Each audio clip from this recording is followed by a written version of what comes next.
Debbie does Dallas. Debbie does. One day that will be on here. But Captain Ron here. Welcome to America's hottest talk line. Guys, hot ladies are waiting to talk to you. Vinegar syndrome. Guys. It's on Netflix if you want to watch it. There's a new one, and that's Air Force One. Get off my plane. I think Sony paid you a bunch of money to talk about all their steelbooks tonight. The screen movies for the stuff, but you know, are we seriously going to have to talk about the screen movies again? If you only see one movie this year, it should be Frankenhooker, Bill Murray, Ghostbusters, Caddyshack, Zombieland. This is a movie I didn't think I'd like as much as I did, and I know it was like really popular because it like won some Oscars and whatever, but Debbie does Dallas. For actually showing something is they actually produced crew jackets. Like, the movie never went into production, but it's got a Delta Force 2 motion. Hey, that works either way. That's cool. Is anyone even there still? I don't even know. Yeah, we're just listening. Okay. Yeah. I was like, no one's saying it. Like, really into the story. Bye, runner. You too, buddy. And he's out just like that. Mike dropped it, and he's gone.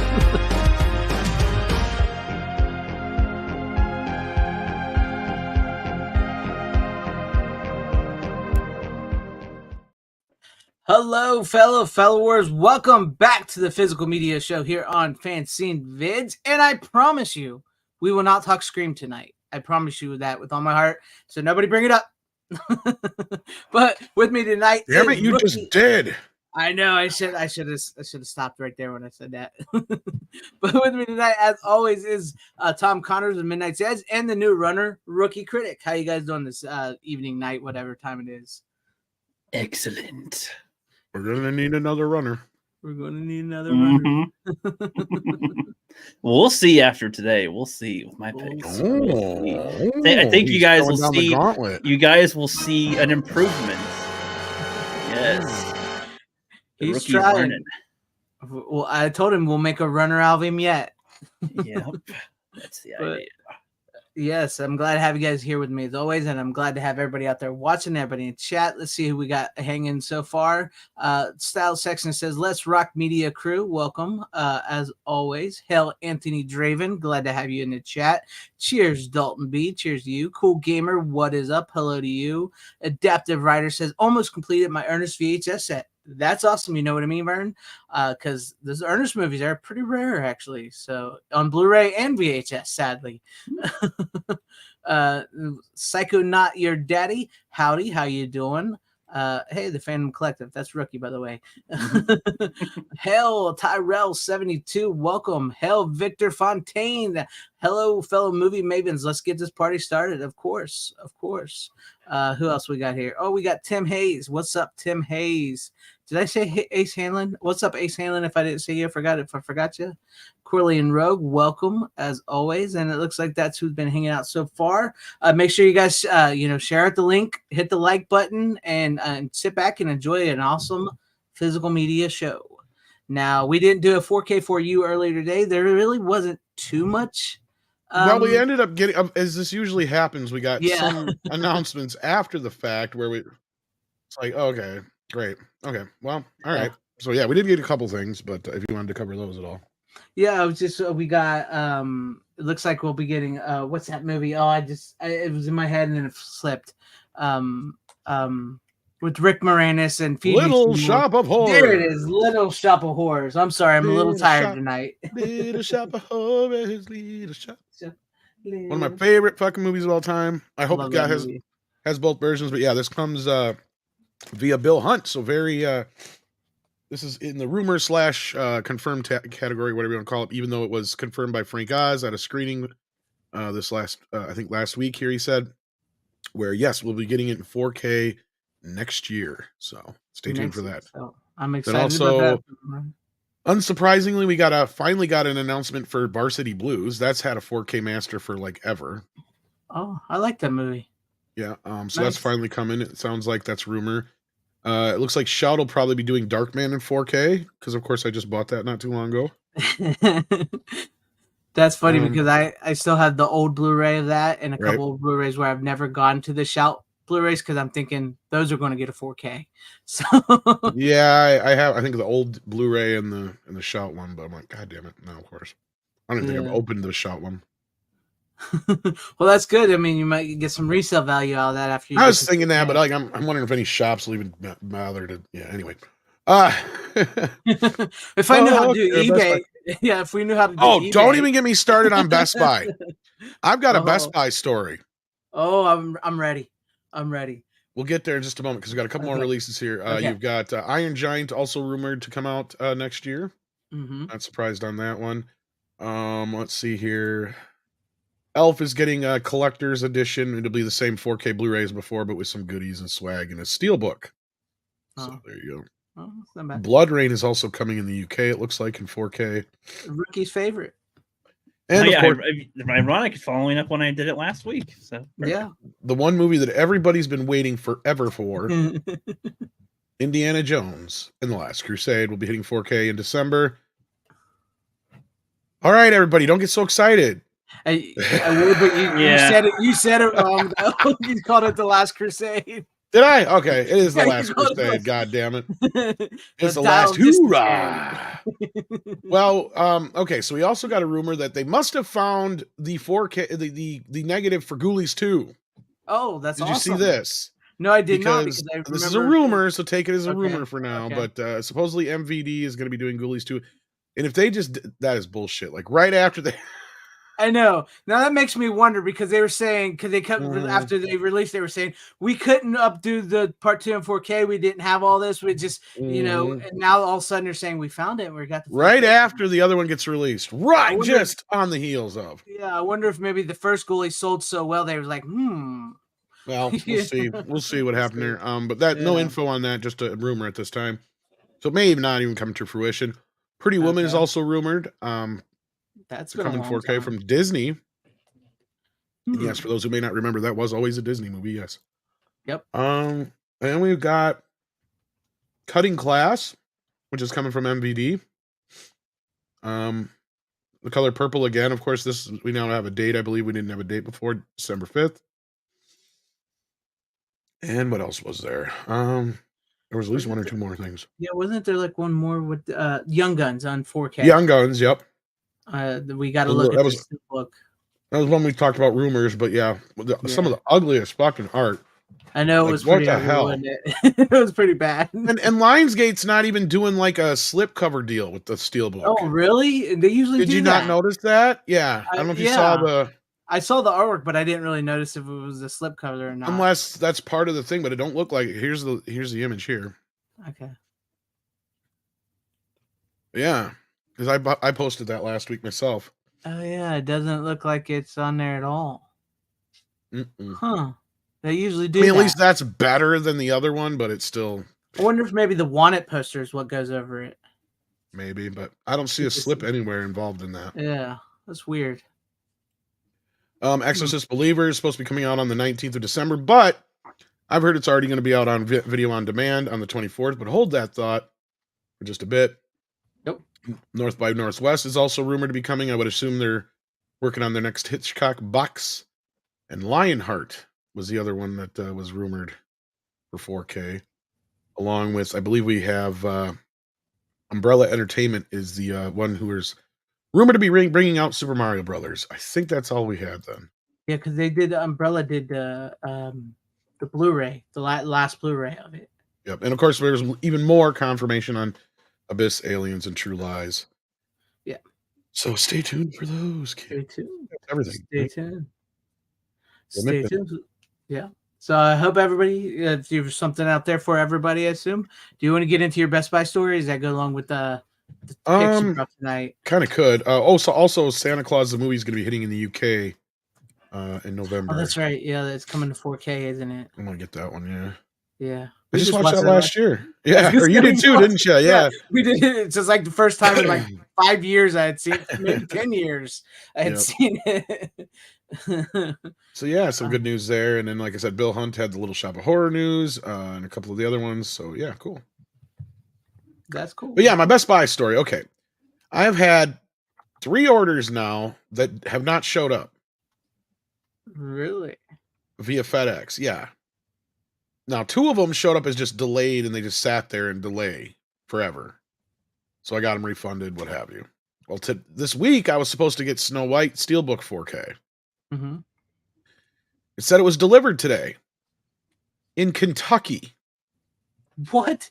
Exactly. So it took a detour evidently and come up through Illinois into Wisconsin, where I live, and then all of a sudden it takes a detour into Kentucky. What? Yeah, so I don't know what's going on. There's 3 packages now. And I messaged Best Buy about it. So now I have to drive down because they were going to just send me another one. I'm like, you know what?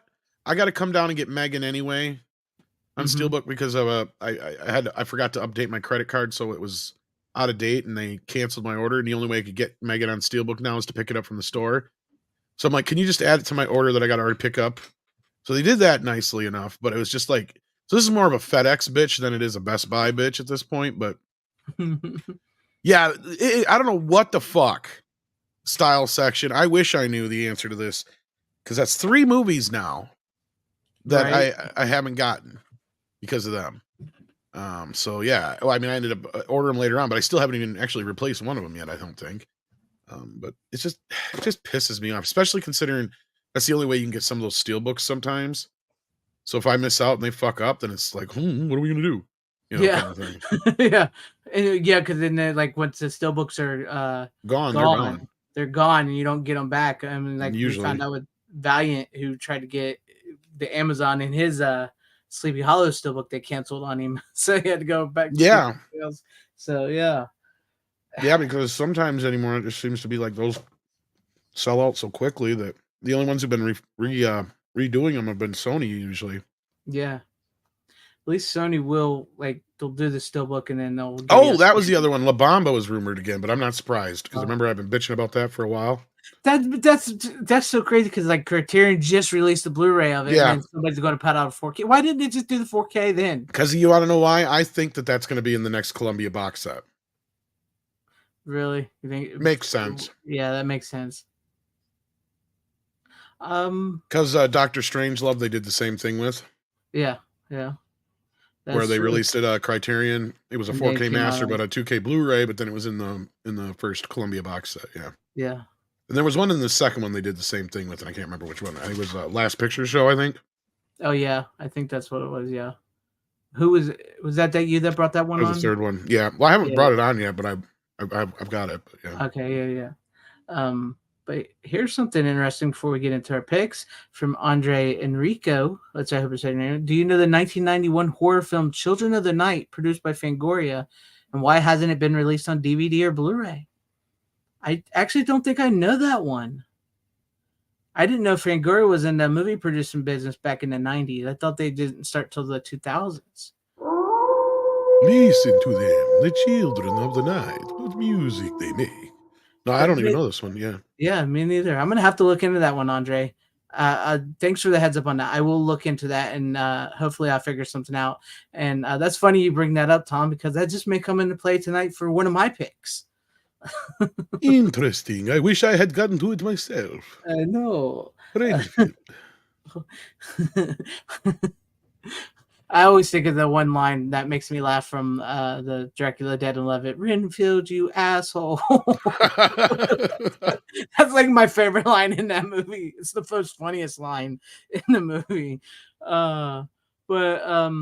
Yeah, so I hope we gave you guys some picks there. So it's coming news. And Andre, I will look into that because I've never heard of Children of the Night. And like I said, I didn't even know Fangoria was producing movies in the 90s. So I will look into that. There's a lot of those out there that never got DVDs or Blu-rays that we still have yet to get. So maybe fingers crossed, you know. But Ace Hanlon, thank you so much. I appreciate the compliment. Yeah. Very good. I do fancy myself a bit of a voice artist, but nobody ever hires me. I know. I don't know why. I mean, I've had you do projects. Oh yeah, you voiced tomatoes. You know, you still pay like shit. Yeah. He pays in tomatoes. Pretty much. I'm like, yeah, you know, I don't need no more damn ketchup. You got to voice a mustached tomato, you know. Mr. Miyagi tomato. What better is that? Yes. He's always like one of the last to die, so that's all good. All right. If you guys have nothing else to say, Rookie, we'll start with you for the first pick of the night. And let's see what you got, because you said you're trying to step up your game. Stepping up my game, and it's like I don't know which one to start with, because I've got quite a few here that are some gems. So this one, I guess, sounds confident, kids. Oh yes, it's my first Criterion. I know what it is. I can tell by the color already. I know. I can tell too. I know what it is. And I got it, and I still haven't got to it yet, but I'm interested to hear what you think of it. Yeah, excellent. Princess Bride one. This is a As film. You wish. It's a film that, like, I think it was somebody who said I should watch it, and I was like, whatever, okay. Surprisingly loved it. And then it's also apparently one of the like most favored films from a lot of people. So it's like really good. I freaking loved it. It's got plenty of sports in it. It's got fencing. It's got fighting. It's got romance. Exactly. The interactions with Fred Savage and the grandpa are great. The stuff they do, even the fights, the way they did character, it's all great. As for the actual thing here, it's inconceivable. It's sort of book styled. How do I open this here? Yeah, and so it has. They talk about the original book. Yeah. Well, and I don't think it's the book exactly. They have the pictures from the book, but they talk. Yeah, it's kind of like a truncated version, I think, or it's William Goldman's version of it. Yeah. From what I could tell, they talk about the movie, I think, throughout this booklet, and they have pictures from the actual thing in here as well, because it talking about, you know, there are certain films that one must first be exposed to as a child in order to still enjoy as an adult, you know, like Willy Wonka and the Chocolate Factory. So I don't know if this actually goes into the story, but it does have a lot of their pictures and stuff. So I know it has something from William Goldman, and the guy who wrote the book. I know that. Yeah, and it's like how it happened. Yeah, by William Goldman in here and whatnot. So this is like part of the DVD or part of the case, and it comes with a 4K and a Blu-ray. So it's a storybook story, basically.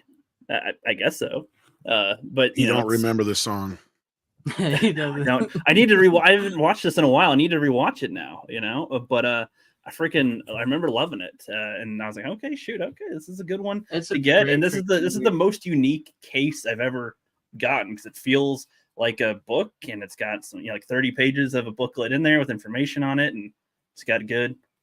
It's like just stands out, nice and good there. So I'm like, okay, Criterion does good work with certain things like that. Yeah, it's like you can tell there's like care into it. It was worth what I paid for. I forget what I paid for it. I can double check. I want to say like $40 or something, but I'm not sure. Oh, you have the actual book. There you go. There's the book. Is that sitting back there? I didn't realize it was that big. I thought it was more like a story book. Yeah, a children's book or something. No, that's the whole to believe. But yeah, I've had my dad read it to me, and I read it to your father, and now I'm reading it. Like, just, you know, it's like, what, should I stop? He's like, what? Why? You know, I thought you looked nervous right there, boy. It's just like, it's funny little interactions, and just like I said, the fight choreography was decent, even though they're, you know, taking they're very slow and taking their time with all these scenes, and just it's funny. I don't know, just good, funny. I don't know how to describe it as being like super good, because there's parts in it that are obviously of low quality, but that's what part of what makes it good, though, right? Like, I don't know, it's very different than other films. So it is. It's one of those films where, like, even when I told my dad, because my dad never seen it, and then he watched it and he loved it. It's one of those films like, you want to see the movie The Princess Bride? It's like, The Princess Bride? The intro is so perfect, right? Like, yeah, that's how we all feel. Fred Savage at the beginning, and that is exactly the way I was when my dad brought it home too. He's like, "We're gonna watch The Princess Bride tonight." I'm like, "The fucking what?" Yeah, I didn't say it. Yeah, but I'm like, no. When it's like, it's a love story. There's kissing in it. Oh, no. Well, and if you've seen the original poster, the original cover, the video, that is a big turn off. Yeah, for a boy. Yeah. Like you're like, this looks like some sappy dappy bullshit. No. Yeah, but then once you see the movie, you're exactly like Fred Savage. You know, you get into the story, and it's a beautiful, well done story, great cast. I mean, you've got Chris Sarandon, you've got Andre the Giant, of course, and what's his face from the cop show now, who plays Mandy Patinkin. Yeah, Mandy Patinkin, thank you. And you know, of course, you got Inconceivable and everybody else, Carrie Elwes and Mrs. Sean Penn before, or whatever her name is. Robin Wright. Robin Wright, yeah. It is a fun movie. One of my favorite, I don't know if you guys have heard this, but one of my favorite stories to come out that Carrie Elwes said is like that one day on the set, Andre the Giant let like a 10-minute long fart right before they were about to film a scene. He's like, it had to come out, and he just like let a 10-minute long fart right before the cameras were about to roll. And they said it smelled ungodly, but they had to go into the scene. Yeah. I love it. Yes, but it is. It's one of those movies that just. No, I don't know. Do you even have the capability of watching 4K yet, Rookie? Well, I mean, I have an Xbox One. That's my DVD player. Does that take 4K? I assume it does. It does, but I mean, if you don't have a 4K TV, I mean. Oh, no, I don't have 4K TV. You can watch and it'll look probably just as good or better than the Blu-ray will, but. Right. Yeah. I mean, I'd probably just do the Blu-ray anyway, I guess. But but I'm glad that it came with that. I didn't realize that it came with the 4K also, though. I was like, oh, sweet. Cool. Just bonus. There you go. But I mean, it's a type of film where like I want to talk more about it, but I need to watch it. I need to rewatch it again because I don't know exactly. That is what the VHS looked like right there. Right. Oh, right. Like the perfect little princess story. Yeah, it looks like a Disney movie. Yeah. I'm glad I saw it on TV before I rented it. Very misrepresentative of the movie. Right? Yeah. I'm glad I saw it like on cable. Or it's almost like counterproductive to what the movie was, really. Right. But I like that it like starts you off guard and then you kind of get humbled into it, kind of like how he does. You're into the story as it's going, even though it's like so like the who's the giant guy in there? I want to say Andre the Giant. That is him. Yeah, okay. To me, I'm like, that's a meme to call a big guy Andre the Giant. No more rhymes. That is him. Okay.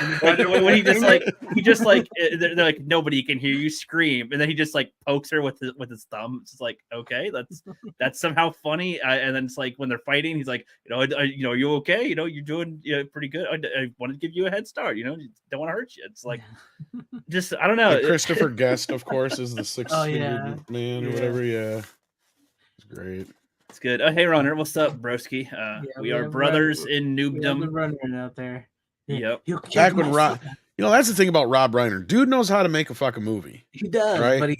But he needs to keep his damn mouth shut about everything else. It's like, how much longer can you prove that you're fucking meathead, man? I mean, it's like you made Stand By Me, you made Princess Bride, you made multiple other movies that are Misery. Really good. Misery. It's just like a sure thing. I mean, if you just shut your mouth, we'll enjoy your movies. Yeah. He has literally become Meathead. Only he's become the worst version of Meathead, right? Like the annoying version. It's like if Meathead actually got power, and he did. Yes. Well, and that's what's funny about that show. Like, I know Rook's like, who the fuck are we talking about? Like Rob Reiner. Okay, I know who Rob Reiner is. Okay, well, his claim to fame initially was he was on the show All in the Family, which was one of the biggest television shows in history. Okay, he played on there. You ever heard the character Archie Bunker before? Does that sound familiar at all? Yeah, well, especially because of South Park. That's yes. Okay, so yes, so the guy who made that or worked on South Park for a while made All in the Family, and they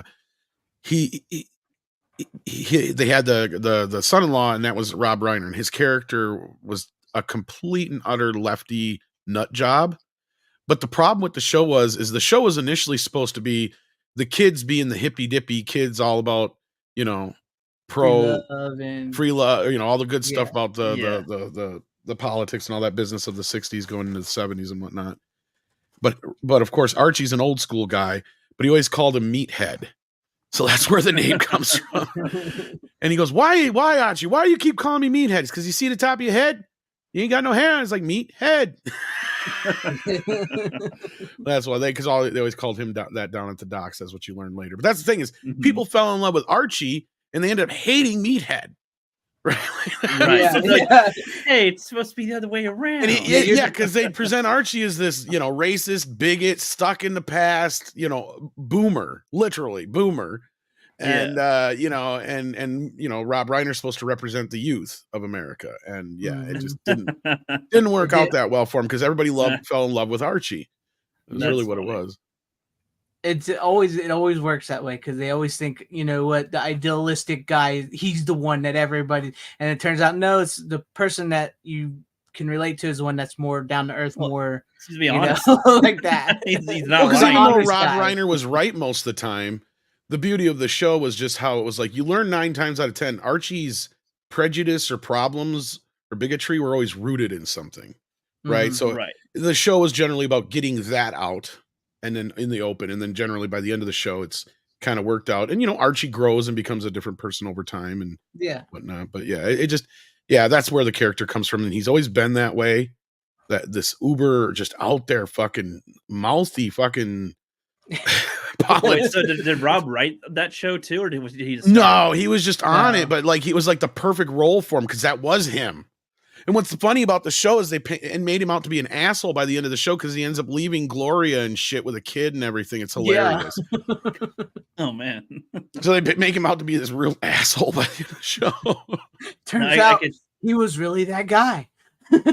Like the most I've seen of Rob Reiner specifically, other than references, is like in South Park where, I'm Rob Reiner, you've been Reiner, that episode. Yeah, that's where he's just this uber fucking...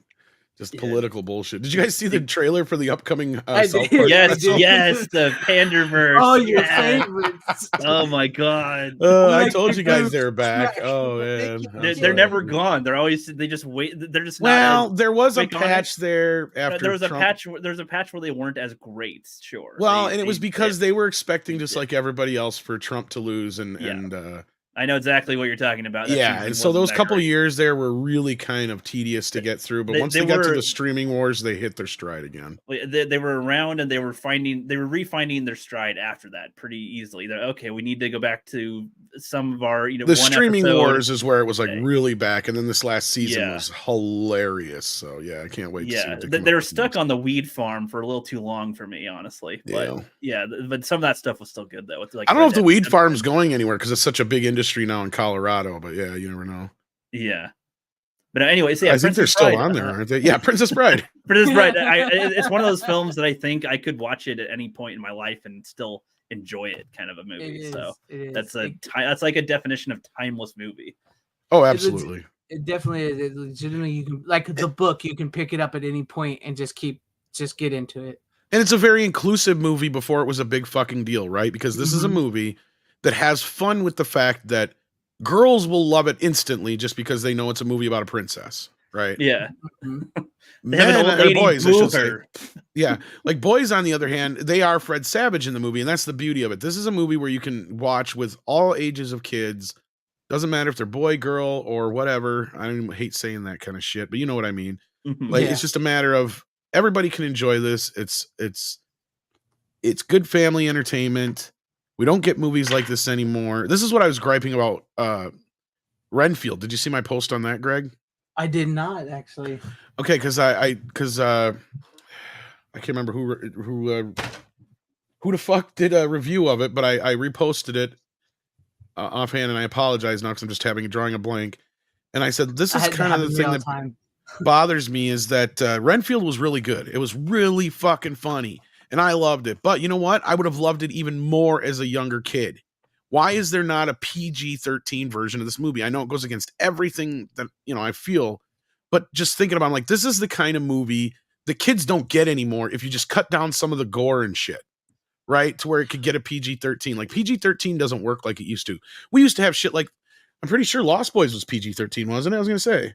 I think Lost Boys is rated R. Ghostbusters is PG-13. No, PG. Right? That's only PG. That was PG. Yeah, but we still had a lot of PG-13 movies. Little Shop of Horrors.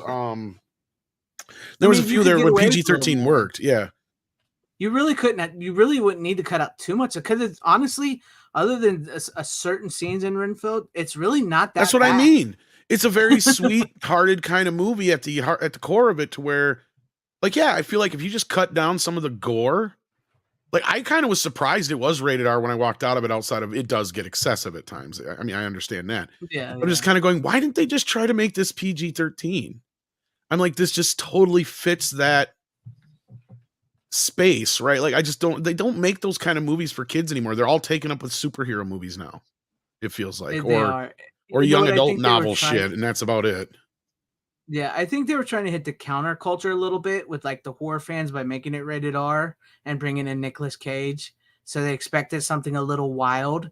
But you know what? Nicolas Cage can work just as well tamed as a PG-13 as he could before. You know, you Well, can even still something do like all this. Gremlins, right? Yeah, go ahead. Sorry. Right. I was gonna say you still like do all those prosthetics and stuff and like have Nicolas Cage be the way he was in the movie without having a rated R.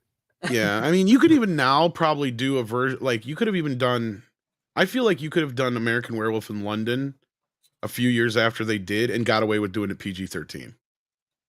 I mean, you got the boobs and some of the gore in that movie, but outside of that, to the porn house. yeah, that's what I'm saying. But even that, I mean, Yeah. there's been movies I've been watching from the 80s that are PG that I'm just like, holy shit, I forgot they got away with this much crap in a PG movie. Exactly. And sometimes it's even a case of they're going to a fucking whorehouse and everything all up until just seeing it, right. tits and ass is like, they put it right up to the fucking edge, right? And Right. Critters were all PG-13. That's right. That's a good example. I mean, We don't have those kind of movies anymore. And I know the problem is mainly because PG-13 has gone completely wacko, but yeah. right. It's just, we don't. I mean, like we got used to get PG boobs, people. I mean, that's one of the reasons why we have the PG-13. I mean, they were putting boobs in a PG movie, so they created PG-13. Now you can't put boobs in a PG-13 movie. Yeah, and I don't. Well, does Rook even know where the PG-13 rating came in, or no? Everybody says I think it's Indiana Jones. Kind of. That's sort of half the story. Film because history, like he ripped out a heart and there's a kid in it. Basically, like, kid slaves and whip and like mind control. I imagine that like a lot of those elements were it. I suppose. Well, they had a code up until like up through the 50s or whatever, and then I think the rating system came in, if I'm not mistaken, into the late 60s, and then it was like G, PG, and R, and that was it. So we had those three ratings, and that was because otherwise it was XXX or X rated, and that was all there was. And Steven Spielberg and a few other guys kept lobbying for like a PG-14 or something like that, because for those reasons he had produced Gremlins and made Indiana Jones in '84, and both just got lambasted by parents groups because of how violent they were, right? And an argument could be made. There was a lot of movies in that era that were really on the line of is it kind of R-rated or is it tame enough to get a PG? You could even make an argument for things like Jaws, right? Like, should it be R because it's a shark? It's a shark doing its natural thing. I feel like in any context, you could create a scenario where like the same movie could be PG or R, depending. And Jaws is a great example of that, right? Jaws is a scary enough concept and subject matter, and there's enough blood and whatnot to where you could argue that should be rated R. But then again, there's no real swearing in it. As I said, the shark is just doing what sharks do, right? It is loosely based on a true story, and that's kind of sometimes where the MPA has, loosened up the reins a little bit. It's like if it's more realistic and if it's an animal or a monster or an alien or something like that doing something, they'll let that slide more than they will a person, right? And I can see that argument, right? Because it's like if it's fantasy, fine. It's a little bit easier to explain to a kid that this shit ain't real. There ain't zombies. Well, it's like, it's interesting that you list that stuff. I mean, having this rated talk makes me think about it now. Like, if there was a concept for kids to watch and like the people in it are like they get mind controlled against their will. There's no nudity, no violence, really, but it's like a very stressful situation. Right. Like, is that enough to constitute a higher rating or not? Like, maybe, but what I'm getting at is it feels like there's no middle ground anymore, because you either have like the goosebumpy type stuff, where it's clearly aimed towards kids, or it's straight into the adults type stuff. And like Renfield, there's no middle ground anymore. It feels like there used to be a lot of middle ground there. I mean, you can even argue that Scream, the original Scream, could probably be rated PG-13 now. I think so. If you cut out all the F words, I think you could probably get away with it.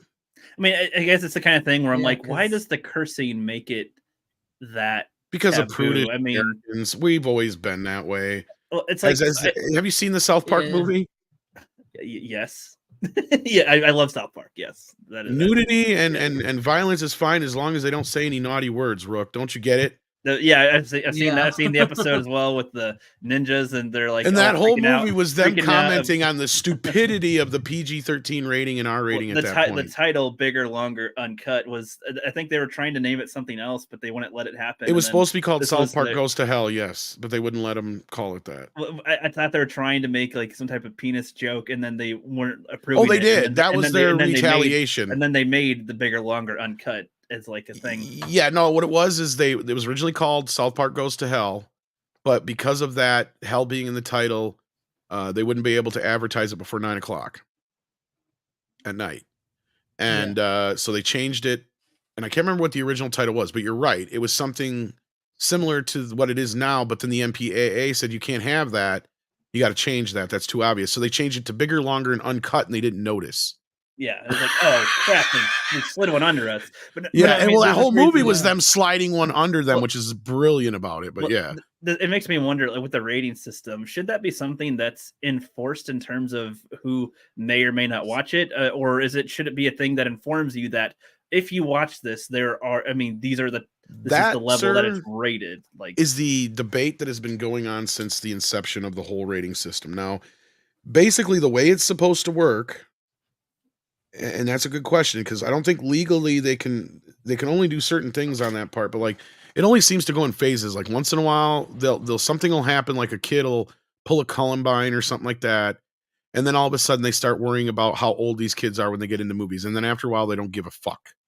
Right? It seems to go in these waves. Like most people watched Terminator and stuff when they were like 5. That's right? just it. Like, back in the day, we used to be able to get into just about any movie without any problems unless it was really risque. Like I thought Planet of the Apes was kind of scary as a kid, but I loved it. You know, like I mean, me and my cousins went to see shit like Freddy's Dead and stuff all the time, no problem. Yeah, that's what it is weird in today's day and age that you can say the F word one time in a PG-13 movie, but you cannot show certain other scenes. So, like you said, there's really no middle ground anymore. And that's the thing is everything has got to be PG-13 nowadays to get the teenagers thing, to get all the teenagers in, and they're taming everything down so much it's might as well not even be. Well, yeah, the PG-13 now is closer to what PG used to be, unless you're talking about the violent side. That's the thing, and that's kind of where South Park Longer and Uncut comes in. Is they're commenting on how is it such a big fucking deal that we can't use a few naughty words, but yet you've got all these movies showing just mass murder, and they're rated PG-13. And this is also coming on the heels of Clerks, and I'm sure you've seen Clerks, right? Or know No. Are you serious? You don't know of Clerks? No. And you're a filmmaker? Oh my god! And I hate bringing you into the world of Kevin Smith when I hate him. Angus recommended I check out Clerks. He said that's a must. I gotta watch that. On my list. Unfortunately, you do. But now Kevin Smith blocked me on Facebook because he's a little bitch who can't stop crying. But yeah, that's the movie that put him on the map. And like that movie, the problem with it is there's no nudity in it. No sexual acts, absolutely no fucking violence or blood whatsoever. But they stuck it with an NC-17 rating at the time because of the swearing and the context. Isn't there like a limit of how many, like there's a certain number of... Well, it's up to their fucking discretion. Well, because I thought that with South Park that they had a requirement, like if it was over 400 curse words, then it would be NC-17, and then they did one less than that. Or something, or they might have it some arbitrary number they threw at them. Because here's the thing with South Park, and here's a movie you should watch, and I think it's on YouTube, and it's actually older now, but it's still very relevant. And it's called "This Film Is Not Yet Rated." And what it's all about is it's a whole documentary about they're trying people that are deciding these ratings and how the system works. That sounds like a great topic. And and basically by the end of the documentary, all you learn is that they can't even fucking tell you because it is so convoluted and full of corruption that it is one of the worst organizations in the world. And what I mean by that is, say, like, I think this is where Trey Parker and Matt Stone even bring that up in that documentary, where they talk about the movie South Park and Longer and Uncut, how when they went in to try and get Orgasmo rated, no matter what they did, they could not get anything lower than NC-17. Like everything there, and like basically they said after a while, because he goes, this is what sucks about this when it's in the industry. When we were indies, like you have to, like back then you had to strike a print, right? So you actually had to pay for a print of film to be made so you can send it off to the MPA so they could watch it. And that would cost you, I think, $100,000 or something, or not that much, but it's like a lot of money. It's not cheap. Like, yeah, so you have to get a print made off, send it off to them, and then they send it back to you. And if you're not Universal, Warner Brothers, Fox, Disney, etc., one of the major studios, they just give you your rating, and then you ask, well, what can I do to change it? And they say, well, we can't tell you. Right. So there's no standard. And then if they make corrections and then they do another film with those corrections in mind, and then they're like, nope, still that doesn't work. It's like, well, it's a little more complicated than that. Yeah. Let me finish now, because this is what's funny about this. Yeah. Okay, so like if you're an indie and you've got no power behind you, they will tell you, we can't tell you because that would mean we're dictating the art. We can't do that. That's not what we do here. But they're still denying. Then you're stuck having to do whatever cuts that you think might help. Restrike another print. Sounds like YouTube. Yep, it is very much like YouTube, sir. Strike another print, send it off to the MPA again, get the same response back. So after about 3 or 4 times of this, they finally tried talking to the MPA, and they're just like, basically they kind of told them, look, there's probably nothing you can do to change this rating. It's going to be NC-17 no matter what, just because of the subject matter. They finally kind of got around to understanding that. So when it came to South Park, because they did in between South Park and that, they did Basketball with the Farrelly brothers. Yes. Okay. Well, when they did that, they said it was a completely different experience. They handed the movie in. They got a whole set of notes back for exactly what they needed to do to change it to get it to an R rating. Oh. Why? Because that was a Universal picture. That's why. Same thing with South Park. So with South Park, they had fun with them. They kept sending the movie back. They tell them to change something. They'd send the movie back with 3 other things changed that were worse. And then they'd be fine with the one thing, and they catch one other thing, but they'd miss those other 2 things. So so I would love to see all the different cuts there was of the movie, but I don't know what exists anymore because they did this all on computer, so it's hard to say. Right. But and a lot of it was never meant to actually show up, and that's the same thing with then move ahead to Team America. So they were fully prepared with Team America. Okay, yeah, that makes sense. So the unrated, quote unquote, unrated version of Team America that we have, they made that version specifically knowing the MPAA was going to slap it with an NC-17, and they knew exactly what they were going to cut out to get the R-rated they wanted, because they knew exactly how to negotiate with them. Because that's the other thing, you get to negotiate with them if you're in a bigger studio system. Yeah. Okay. Yeah, it's the biggest bunch of horse shit in the world.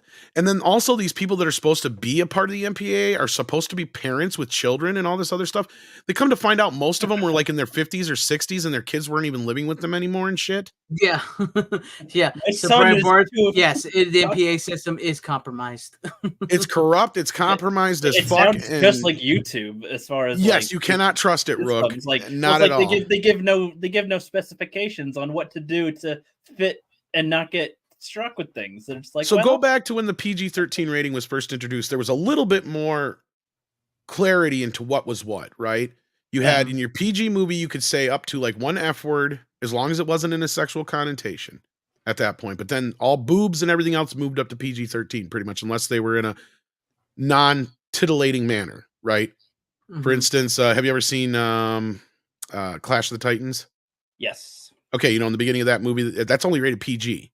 Even though PG-13 didn't exist, I still doubt it would have got a PG-13. Why? Because it was just showing them naked on the beach and they weren't in any kind of titillating situation, right? There wasn't any Michael Bay camera work. Exactly. Like, that's kind of the thing. Then they could differentiate, okay, is this something more in nature? Is this something like whatever? Like even you would see like if they would show like indigenous tribes and shit in movies, you could still get away with floppy boobs, right? In a PG movie. Mm-hmm. Well, then it kind of got, okay, so now we have this new line here, and it's like, okay, you can get away with 2 sets of tits in a non-sexual manner, and at least 2 or 3, maybe up to, I think, 5 F words, as long as they're not in a sexual manner in a PG-13 movie. That was kind of the way it was for a couple years. How'd they come up with 5? I don't know if that's the exact number, but like, I just know that I've seen some movies that have it like 2 or 3 times. Funny. As long as you're not saying, it's basically, and this is it, and George Carlin did this a bit, and it's true. He says, you can say, fuck you, buddy. And it's PG-13. But you say, I want to fuck you, buddy. It's rated R. Yep. I've seen that joke. Okay, that makes more sense now. Yep. With that. Wow. That's how it works. And it's all the context of the word. and then a certain phrases like motherfucker will instantly get you an R rating. Right? Like you can't say that kind of a thing. Like if it's in a connotation like that, but otherwise they used to be pretty lenient on it. Like you could have somebody going, "Oh my God, that fucking thing, Jesus fucking Christ!" Like you get away with that in a PG-13 setting.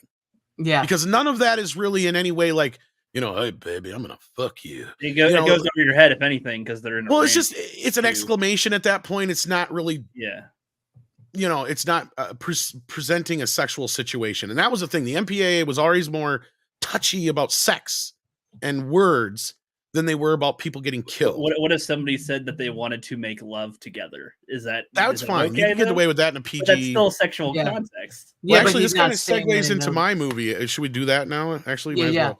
Because I watched this call here. It's called Psycho Legacy. It's a making of Psycho, and we kind of brought this up the last time when we were talking Psycho stuff, but just to kind of reiterate for Rook here, basically like. You got to remember when this movie came out, they were showing things in this that were completely out of, like, the censors didn't even know how to handle it. Like you had Janet Leigh in a bed with a man she wasn't married with in the first shot of the movie, in her slip, in a bra. Yeah. You have the toilet shot, you have the shower scene.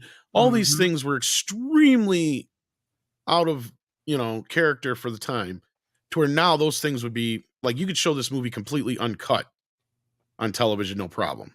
Yeah. Nothing would have to be cut. And it's been that way for how many years? Okay, so this is special. No. Almost.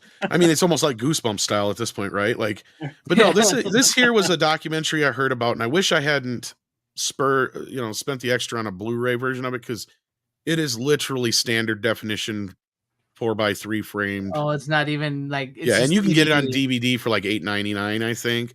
I mean, I can recommend it. I'm surprised it's never just been brought over to the Arrow and Shout releases, because it's kind of one of those. It might be brought over to the Shout releases because right now we just have the Arrow. So you got a point there. So I'm trying to look at the year this was made. So it can't be that new because of it says 2012 on here, but I think that's when the Blu-ray was made. I think the documentary was actually like, I want to say it's got to be like early 2000s considering the quality. But it is a decent enough documentary. It's like 97 or 87 minutes long. And this cover lies out its ass. It says it's 1080p 16:9. It's not. It says it's 5.1. It's not. Yeah. But it does have deleted scenes and all that kind of shit. That part is true. So what it is basically like all the interviews without being completely uncut. So you get like 3 hours of interviews completely unfiltered and cut or whatever. But then the actual feature itself is kind of meh. It's more or less just a bunch of filmmakers and stuff talking about how important Psycho was and how good it was. In fact, I messaged Robert Barry Burnett and I'm like, I'm surprised you're not on this fucker. Because like there's so many, like Dave Parker and what's his face who wrote The Crow and stuff around there, his friends, David Shaw. Mick Garris is on there probably. Mick Garris, I think, is on here. You're right, because of course he directed part 4. And they do talk about all 4 of the films on here too. So it's not just about the first movie. So this is kind of like an earlier version of the, his name was Jason kind of thing. And like Nightmare of Elm Street thing. Yeah, but not as extensive. Like it's very kind of surface level. But I mean, I'd read about it and I'm like, okay, and it's never been on any of the discs. So I was like, all right, I'll check it out. But yeah, I can recommend getting the DVD because I think it's pretty cheap. But no, it's a nice little documentary that just kind of covers from a filmmaker's point of view and some of the people involved, and just an overview. So nothing in here that I don't remember anything that sticks out to me that I Tom Holland and stuff is on here, for instance, too. So, all that kind of business.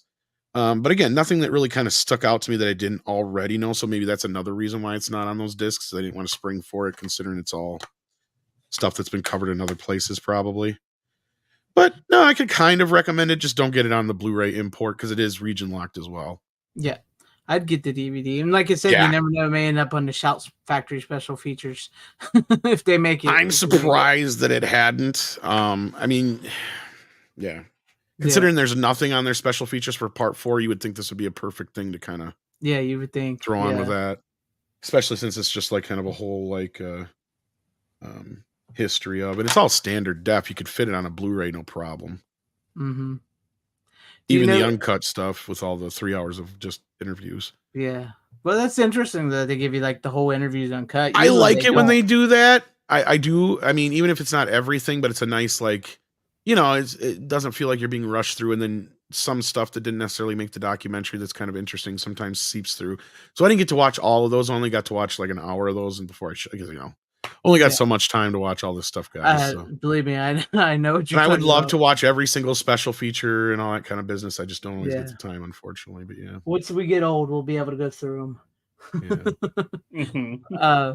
But yeah, that is funny. The Psycho Gaze character name of Sam Loomis. Have you ever heard the really far stretched out fan theory of Sam Loomis from Psycho? It's that it's the same Sam Loomis? That it's the same Sam Loomis in Halloween. Yeah, because after that all happened, he decided to go. That he decided to study the mind. Of the figure psycho, out what was wrong with Norman Bates, and he became Dr. Loomis, and then he studies Michael Myers because he's trying to save Michael Myers like he couldn't save Norman.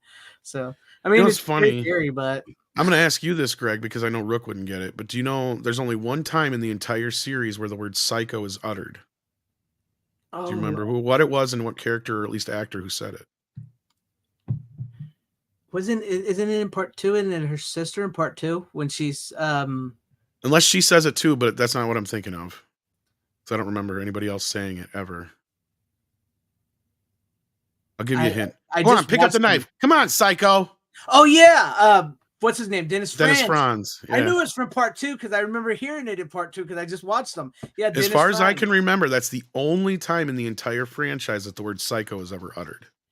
I could be wrong, but I'm pretty fucking sure. So somebody correct me, I'm sure, in the chat. Corley and Rogue. Yep. Yeah. Yeah, that's my recollection. Because I think somebody brought it up in one of the making of things too, that's the only time anybody ever uttered psycho. I think that is. Yeah, because I know we just watched all of them, and I'm thinking I remember hearing it one time at least, and it was part 2. So it's Dennis Franz. Dennis Franz, his death is so cool. He's like, yeah, and I love the practical effects on that too because you can see how that's the best one. Yeah, when he turns. Yeah, because the one for Vera doesn't look as good, but the one for his looks really good. Yeah, it does. It looks good. It's just like splits wide open, and just blood. I loved it. Yeah, but no, for anybody who's like into just like making of stuff, like I said, it's got a lot of familiar faces to guys like us from the horror genre and people who made like the sequels and stuff. So yeah, check it out. It's funny that you bring that up and everything because the CD I'm bringing on has to do with horror movies, and they themselves were censored on YouTube for something they created. Oh, yes. So I'll go ahead and show mine real quick. I'm probably the only person that's heard of this on the panel here, but this is a band called Ice Nine Kills. I don't know if anybody's heard of them. What they do is they're a heavy metal rock band. I hate the packaging though. I hate this cardboard sleeve crap. They're a heavy metal band who's influenced by horror movies. So each song is a song about horror movies. And so this was their latest album. It has songs like A Rash Decision, which is Cabin Fever, Salt and Batteries, Chucky, Funeral Derangements, Pet Sematary, Hip to Be Scared is American Psycho, The Shower Scene is Psycho. Speaking of which, it's got a song called Fly, which is a fly. Ex Mortis is Evil Dead, Farewell to the Flesh, Candyman. So, their songs are never pretty good. Heard of them. Yeah, they're pretty good. I dig them. Sometimes they do get a little screamy. I'm not too much into some of the screamy stuff, but I don't. I think they're pretty good, and they're huge. You mean like the rah, rah, rah.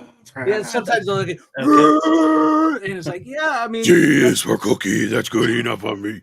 But I like them. They're huge into the horror scene. They actually have their own horror convention called the Silver Scream that they do every year, and they invite people.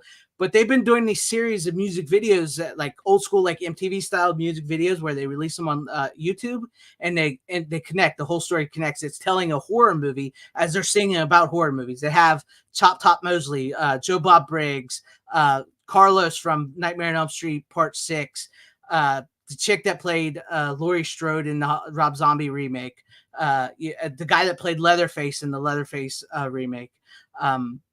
But they've been making these videos, and their last video they just did, Welcome to Horrorwood, YouTube wouldn't allow them to put it on. They said it was too violent, too bloody. They censored it. So they had to release a censored version and unlist it their version that was uncensored was unlisted. You had to get the link from them to see it, but you could watch the censored version on YouTube. So, but they're pretty good. I dig them. I dig their music videos. I dig their songs. It's pretty interesting to hear that with like listening to them sing about these horror movies and trying to catch the references and stuff to the movies. Speaking of Pet Sematary, the kid that played what was his name? Was his name Dylan? No, that's his name in Nightmare on Elm Street.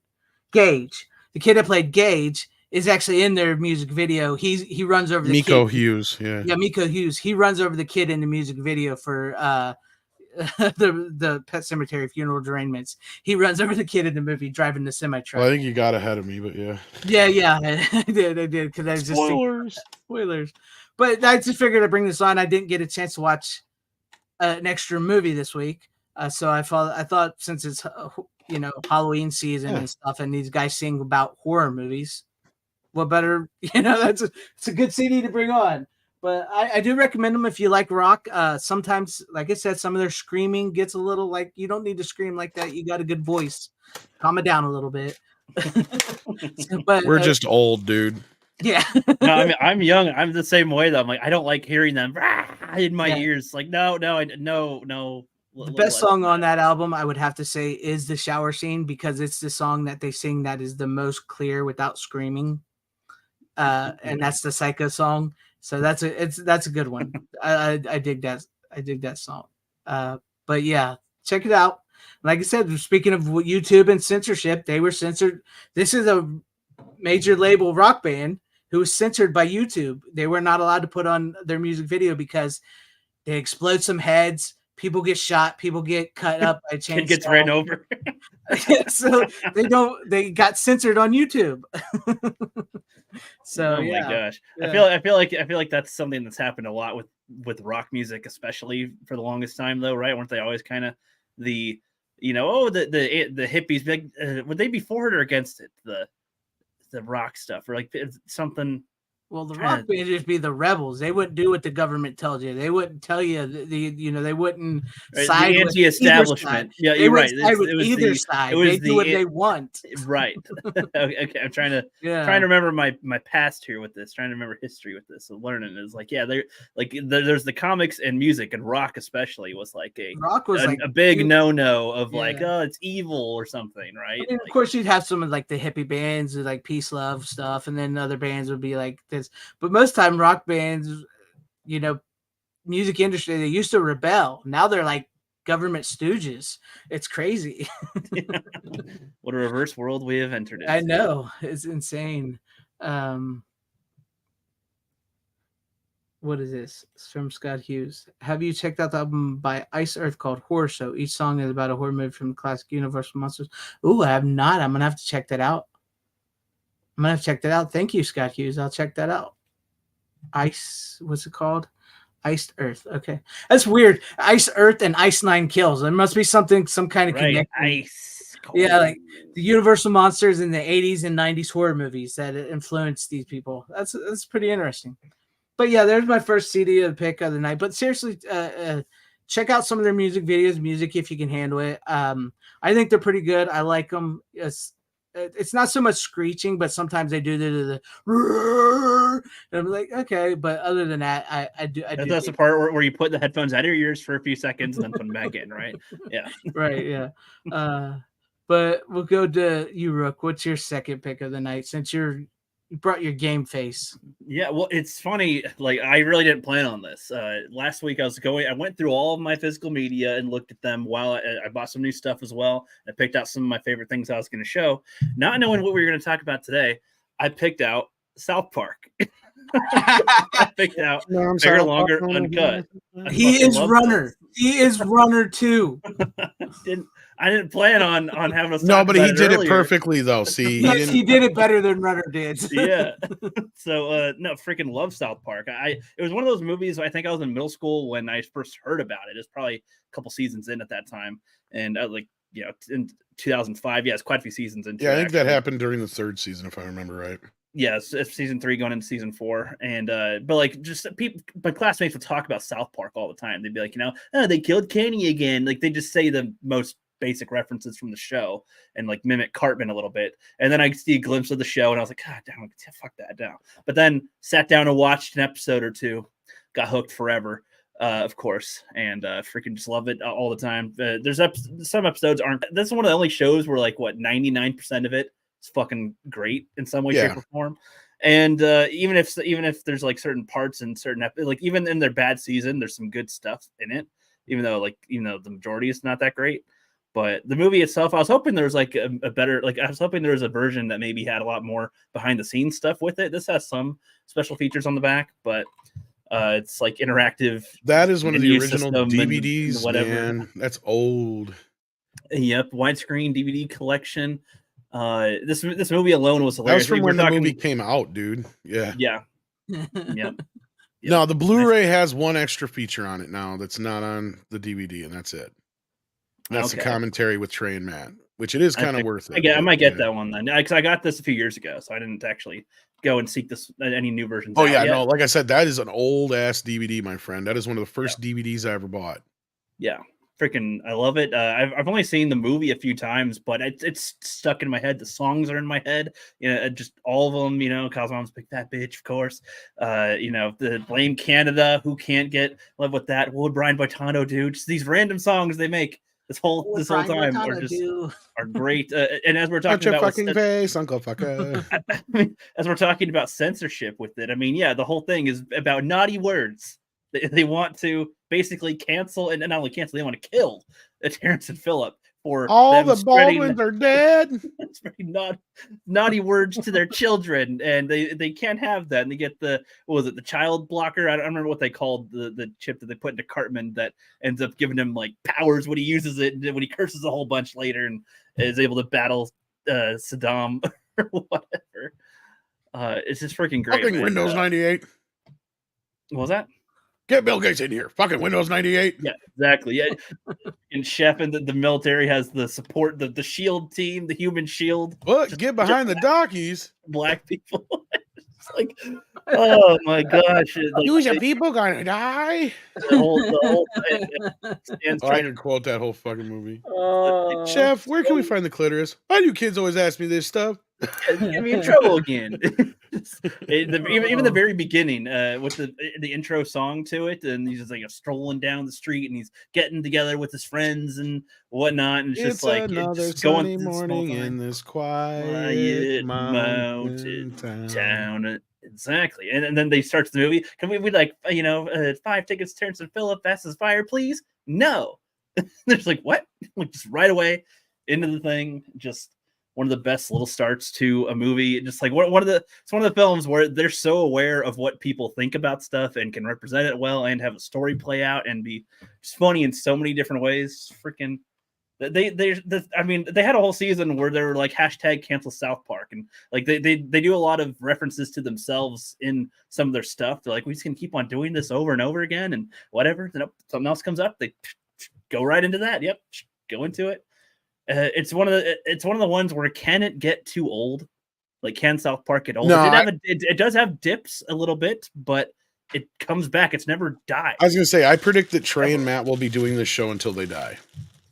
Haven't they expressed that they wanted to not do it too? No, I know, and that's why I have a feeling that even though they say that shit, but they keep signing up for more. Doing it. They have like 6 more seasons signed up, right? I think it's one of those things where they want to get out of it, but it's one of they are so used to it. It is so much their lives. It is, you know what I mean? Where you get is it that it's like the comfortable, safe feeling, or is that or is it? I feel like it's also their passion, though. Like their outlet. I feel like they want to do other stuff, but they feel so much. It's so easy to. They do have another movie coming out here, which is funny because they claimed they would never make a movie while they were doing South Park again. What do you mean, another like a non-South Park movie? Yeah, anything like they said because they felt that the only time South Park suffered is when they went away to do basketball, and when they were working on the movie, they had other people working on the show, and of course, the second and third season were the seasons with the most episodes, and the second season is the one they worked the least on, and that's the one they're most unhappy with. But I understand where they're coming from because the movie right there is pretty much where the show hits its stride, right? It's like from that movie on, the show just hits the ground running. Because the first couple seasons, it took a little bit to find its footing. It was kind of like, what are we going to do here? because a lot of the Simpsons original, did it. yeah, that's the other problem. Is like the first Simpsons few did episodes it. they're just very off kilter stuff. Because I didn't really like it that much at first. I'm like, it's okay, it's a thing. I Yeah. get it. It's kind of goofy college humor, wasn't whatever. the whole thing? Yeah. Part of it was because they were trying to get it to be airable on TV to like get it to go, and I thought that they even added the parents as characters because they wanted to present it as like a family thing. Okay, it's not just kids setting Santa on fire and stuff. Like it's Sort a little of. bit safer. And they have the I learned something today, so that it's like see, educational a little bit to like. Well, get the whole in, show is kind of predicated on the idea that they're making fun of like Charlie Brown and a lot of the old kind of television we used to grow up with, back in the day. That idea, but as far as like the town, something happening every episode that damn near demolishes the entire town, and then everything's back to normal again. Yes, like that's just their typical joke on that part of it. But the show became a little less about the kids and more about the adults over the years, which kind of happens sometimes. That's true. But that's also because Trey and Matt became, adults more. Trey became a father and stuff, so he can relate a little bit more to Randy now. And the same thing happened on The Simpsons. It went from Bart being the more focal point to Homer being the more focal. I think they still do a good balance. The episode, especially with like the strong woman and where her ex-boyfriend comes in and does the Olympic stuff, and they have the contrast plot with Nicole and the games and stuff, and they're like joining in on the boys' games with board games and whatever. Like they talking about South Park? Yeah. Okay, yeah, no, they still do. Don't get me wrong. Yeah, you're like a real event. You're right. Because I haven't seen The Simpsons in like 5 years, so I couldn't tell you. And if they did an episode on The Simpsons about a trans fucking athlete, I wouldn't be surprised at this point. I'm not up to date on that stuff. Yeah, no, I checked out of The Simpsons a long time ago. Yeah, I'm really disappointed. So South Park has like 5 banned episodes, I think. I want to say that like South Park has like 5 banned episodes, right? Yes. Like you got the Bloody Mary episode and all the Super Friend related religion, episodes. basically. Yeah, basically, yeah. But the only other one that's missing is a Cartoon Wars. Well, that's the ones that I'm really pissed that they had to pull. They had to pull it, I think, to be on HBO Max. I think because no, it's just in general they won't air them no more. They won't put them on any streaming service. The only way you can get them is on the videos. Because, like, I mean, you've seen them. I mean, those two. Oh yeah, I got them. Those 2 episodes are really good, and they're probably my favorite episodes. Yeah, they could apply to so many things right now. Either everything's okay to make fun of, or nothing is. It doesn't matter if terrorists are threatening you, or there's a gun to your head, whatever. You can't just give in to whatever current threat is threatening you. You stand by a moral, and like this is what you got to do. And it's like that those episodes are so good, and to have them pulled. I was trying to show a couple people that haven't seen those episodes, and I can't. Like I guess I have to buy the season that has it. If they do have it on the DVDs, then I can do that. But like, actually, they've been bringing out the seasons in these 5-season packs that are pretty affordable on Blu-ray. Otherwise, you could buy the DVDs, but I think they're close to the same prices. But otherwise, I could probably hook you up with the episodes, brother. Don't worry about that. Yeah, that'd be cool. Yeah, I'm just like I wanted to use that as reference to something. It's like you guys, they nailed the perfect manatees and it's okay. Everything's okay to make fun of for nothing in those episodes. But that show tells everybody how I feel about a Family Guy. Remember the time. Yeah, I've seen some that are worse than what South Park makes fun of. I feel like there's some Family Guy episodes that have some good merit to them, but you're overall probably it's like well, that's the problem. The shows always have to stop for one of those remember the time, or this is just like the time joke. And it literally escalates from nothing. Like, in fact, here's a perfect example of what I saw. You had a guy at the ATM. He gets mugged. So the other guy that mugged him gets beat up and mugged. And then all of a sudden it's fucking Godzilla, and then it's fucking Mothra. All of us. It's like, where did that escalate from there? Where does that joke even remotely tie into what was just talked about? None of it. It's just random fucking pop culture references and stuff like that all the time. And to me, it's like, that's not humor. Like, there's nothing coming out of the story that's funny. And I kind of have a hate relationship with Seth MacFarlane. I don't really like anything he does. The only thing I really liked was the American Dad was okay, and then it kind of got a little thin after a while. And I didn't mind his first 2 seasons of that sci-fi show. I just forgot the name The of it. Orville. The Orville. But the third season, I watched the first episode and I couldn't get into it anymore. I was like, what the hell is this? Yeah, he's kind of tough for me to get into. The Million Ways to Die in the West. Somebody Didn't care for it. Really, somebody I knew really wanted to see it, so I saw it in theaters, and I was just kind of like, the best scenes are in the trailer. I was like, I feel like I get where this could have been good, but I'd hated seeing Seth MacFarlane. He just seems so. You know what's even worse? I'm sitting here unfunny. watching it, and I'm like, $5 says Doc Brown shows up. Sure as shit. Yeah, is a Family Guy cutaway of like, hey, exactly, like, great, and I'm like, yeah, we're watching a Family Guy episode. He randomly says, "Great Scott!" after he leaves. I'm like, yeah, why did he do that? For what? Like, honestly, the one of the things I've heard him in that the kids like is the movie Sing. He's in the movie Sing, and the kids love that. So that's like the only thing where I've seen where he's not doing stuff like that. I think he's a talented person, but it really depends on the setting or with the context and what's going on, because that'll make well, that's what I love about South Park is those guys know they can't do voices and shit, and they're doing 90% of the voices, and you don't even realize it after a while because it's all about the humor in the story. Yeah, right. You just get so, and you're not even bothered by how shitty the animation is, because it's so hilarious that it just goes to prove to you that you can make, as long as you've got it. I could have, and that's what, and we see what happens when they get money, like Team America and stuff like that. So, I mean, if you give talent money, then this is what you get, is good shit out of it. And I've yet to see anything Matt and Trey have done that I don't love. And South Park continues to be my favorite show of all time. So, it's never going to die for me. I'm going to see Orgasmo before the end of the year. That's a trip. That's one I want. That's basketball. I saw Team America last year, and the beginning of last year. Especially if you like basketball, because like half the cast of basketball is an Orgasmo. Yeah, that's perfect. But I love the beginning of Team America, where it's like really shitty puppetry at first, and it's like, oh, epic battle. But then it's like, then it cuts, like pans out to, now these are the real puppetry we're doing here. Okay, like that's the little thing, just like small things like that too that are good. But it's funny seeing Team America after seeing South Park for so long. I was like, oh, I get the dark, all the stuff. Like I've seen amalgamations of the jokes in Team America throughout South Park and stuff, the montage and everything. Yeah, but I assume Team America roots. Yeah, I assume Team America. What year did Team America come out? 2009 ish. I want to say, maybe it was sooner than that. 2004. I want to say 2005, but it might have been 2004, 2005. Yeah, 2005 area. Yeah, it was close enough to 9/11, but it wasn't. That close. Yeah. I got you. But yeah, no, just South Park, freaking great. Loved the movie. Of course, I got it right up here. I could just look. It's one of the shows where like it's hard for me to imagine owning 2004. You're right. It's hard for me to imagine having a show that has like almost 30 seasons, but that might be one that I invest in, that because if it's ever pulled for some reason. Well, you can get those 5-season packs for like, I think generally between $30 and $40 or cheaper in some cases.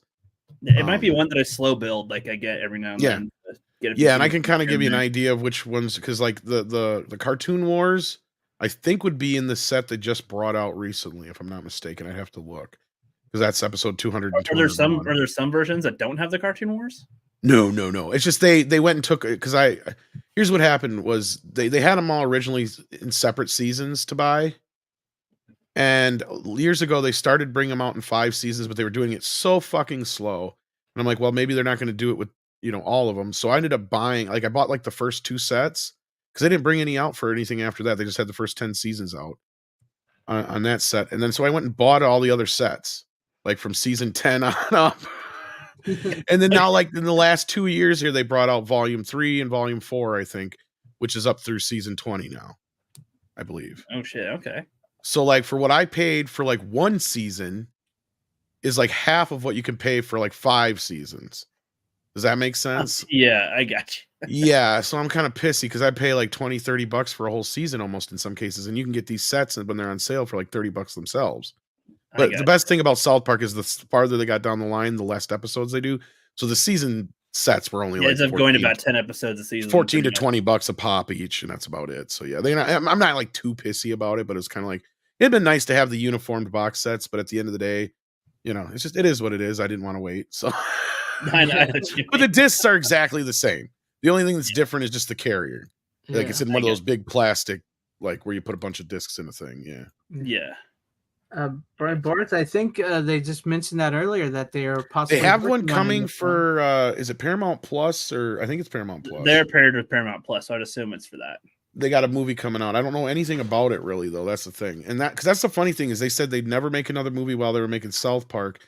And their next goal was originally supposed to be, and I can't imagine Hollywood's not clamoring for it, to do Book of Mormon as a movie. Because that's the thing is they said they'd never do that. Maybe that's what they meant. They said they'd never do Book of Mormon while they were still doing South Park as a movie because it would be too much work. Maybe that's what they meant. I mean, they made video games, didn't they? Like, oh yeah, they do. They've done a lot of stuff in between, but I mean, even the video game, they don't feel like they don't rush it. Like we had to wait a lot longer than what they said it was going to be for both of those games. Yeah. But good talk. We got into a big discussion about censorship and stuff tonight, where that's cool. But we did get a $2 super chat from Ace Hanlon. Said recently watched Alone in the Dark from 1982. Opinions. That's that crazy movie with Donald Pleasance. What's his name? He played Curly in the City Slickers movies.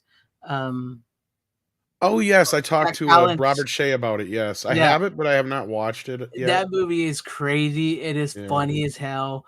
They're like 4 escaped mental patients. Martin Landau's one of them, and that's an insane movie. And then I talked to the director about it too a little bit, but I just we haven't released that one yet. That is a fun one. Jack Pounce was his name. Yeah, that is a fun one, Ace Hanlon. And thank you for the $2 super chat. I appreciate that very much. I hope you had fun with that movie because it is a fun watch. It's crazy. And yes, I did hear this as well too today. Duck Nation and Brian Barth, I heard out there. Jeff Burr, the director of Texas Chainsaw Massacre 3, Puppet Master 4 and 5, Pumpkinhead 2, Stepfather 2. He has died today. So yeah, I just got Pumpkinhead in the mail too. Damn it. Yeah, so may he be rest in peace. Well, he did part 2, not part 1. Oh, okay, well, that's right. I was Stan Winston. Yes, but yeah, I'm seeing they're up to they got 5 sets now of the South Park packs. So basically, all the boys have got their own cover. Makes sense. I mean, they're kind of pricey here on Amazon, but I'm willing to bet this around Christmas time they'll come out again. I think first 2 seasons are probably quote unquote out of print at the moment, is what I think the reason is. Right. I assume they're high in demand in general. I'm always seeing them just about everywhere. Walmart will have them every once in a while too. Yeah, that's the Blu-ray sets. You can also find the DVD set pretty cheap. I'll probably do the Blu-ray. I am trying to get more Blu-ray stuff. Whenever I say DVD, that's just my word of saying disc. And it's worth it because since the shows were done on computer, they actually went back for the Blu-rays and they remastered the show and they put it in widescreen and they didn't just crop it off. Okay.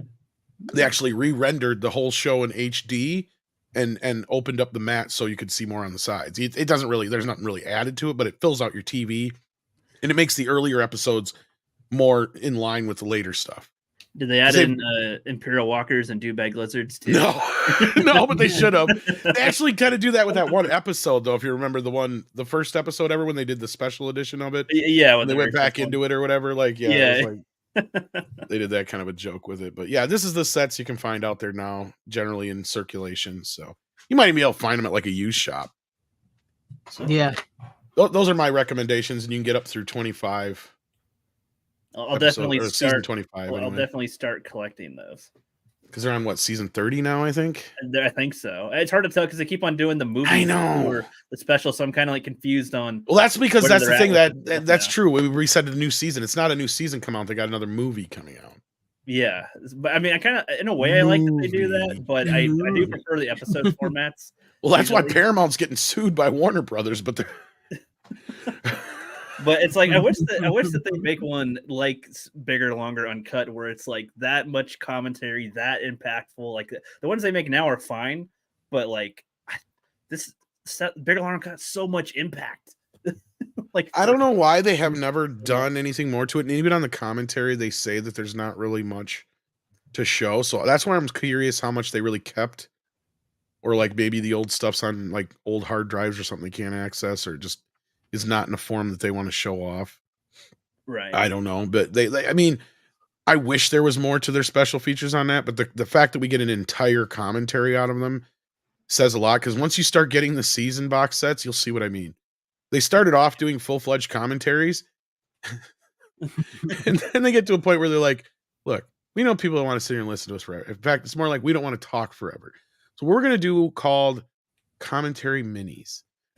So basically they take like the first 5 minutes of the episode, talk about something with the episode, and then they move on. And it always starts the same way. This is our favorite episode. Yeah, this is our absolute favorite episode. I know we say it every time, but this is our favorite episode. God, when they die, the world will sink a bit. Like, Jesus Christ. God. Every episode is their favorite episode. That's what's funny. And they say that way every time. And he's like, no, I know we say that every time. But this one for real is our That was the old trade mat, but now we're the new trade mat.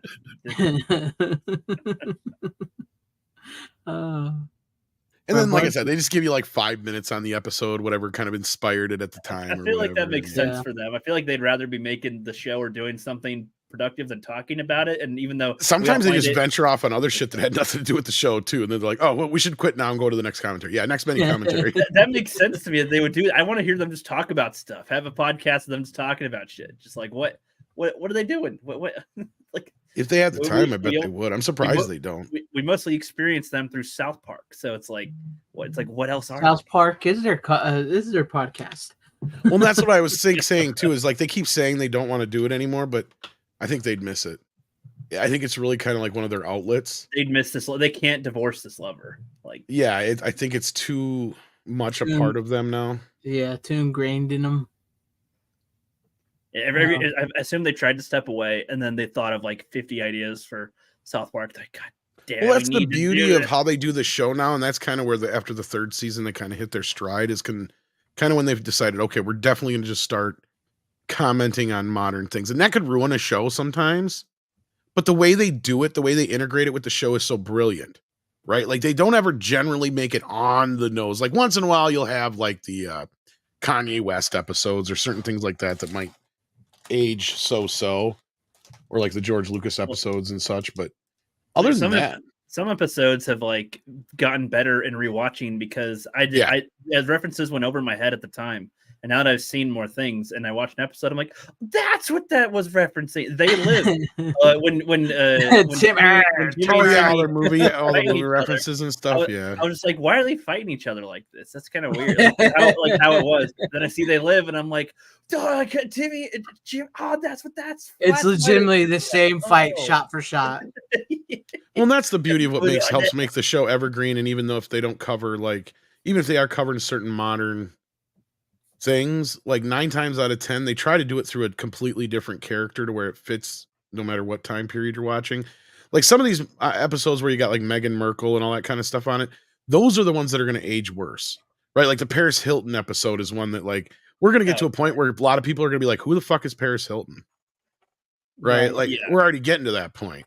So I mean those episodes are probably going to age the worst compared to the ones where they actually tried to tell the story with somebody involved in the episode. Like that's where I wasn't totally against Mr. Garrison being the Trump character, but again, they weren't expecting him to win. So it was like, that's what screwed their whole fucking like plan up. Right. Like, yeah. But anyway, but let's go on. What do you got for your second pick of the night, Tom? My second pick? Oh, it's on me, I guess? Yeah, it's only your second pick. Well, since you brought it up already, I guess I'll skip around here to where I wasn't going to go before, but you brought Miko Hughes, and I don't want to pull a runner. So yeah, I watched the original Pet Sematary for the first time in 4K. I've had this for a while, and most of us know this is coming out in that new Paramount box set they're doing, which kind of aggravates me, but but at least the movies are separate, I guess, except for we don't know what the bonus title is, but I have an idea what it might be, but we'll talk about that in a minute. But great set, looks amazing. It was overseen by the original director. Let's see, what did they do for sound on it? I think it's just standard 5.1. But no, I checked it out against the old Blu-ray, and it looks really good. Yeah, I have that 4K. It looks good. Yeah. And they add some a couple new special features to it. And the movie holds up really fucking well. In fact, this is one of those movies that sticks with you for a long time. Yeah. And I don't know if you guys know the story about when Stephen King wrote this book. I mean, he kind of covers it. If you've read the book, you kind of know some of it because he covers it, I think, in the intro of the book. But he wrote that book before he was like big and famous, because the book sat on a shelf for 5 years. And he wrote it when he was still teaching, and he was living in an area that was just like described in Pet Sematary. And his young son almost got hit by a semi, like in Pet Sematary, mixed in with a few other things that kind of happened at the same time. So the story was always kind of close to him, and it always just kind of had a heavy kind of feeling to it. So he just kind of put it away, didn't think about it. And then when he was arguing with Doubleday 5 years later, and he used this book to get out of his contract. But then in the end, it became one of his most famous, of course.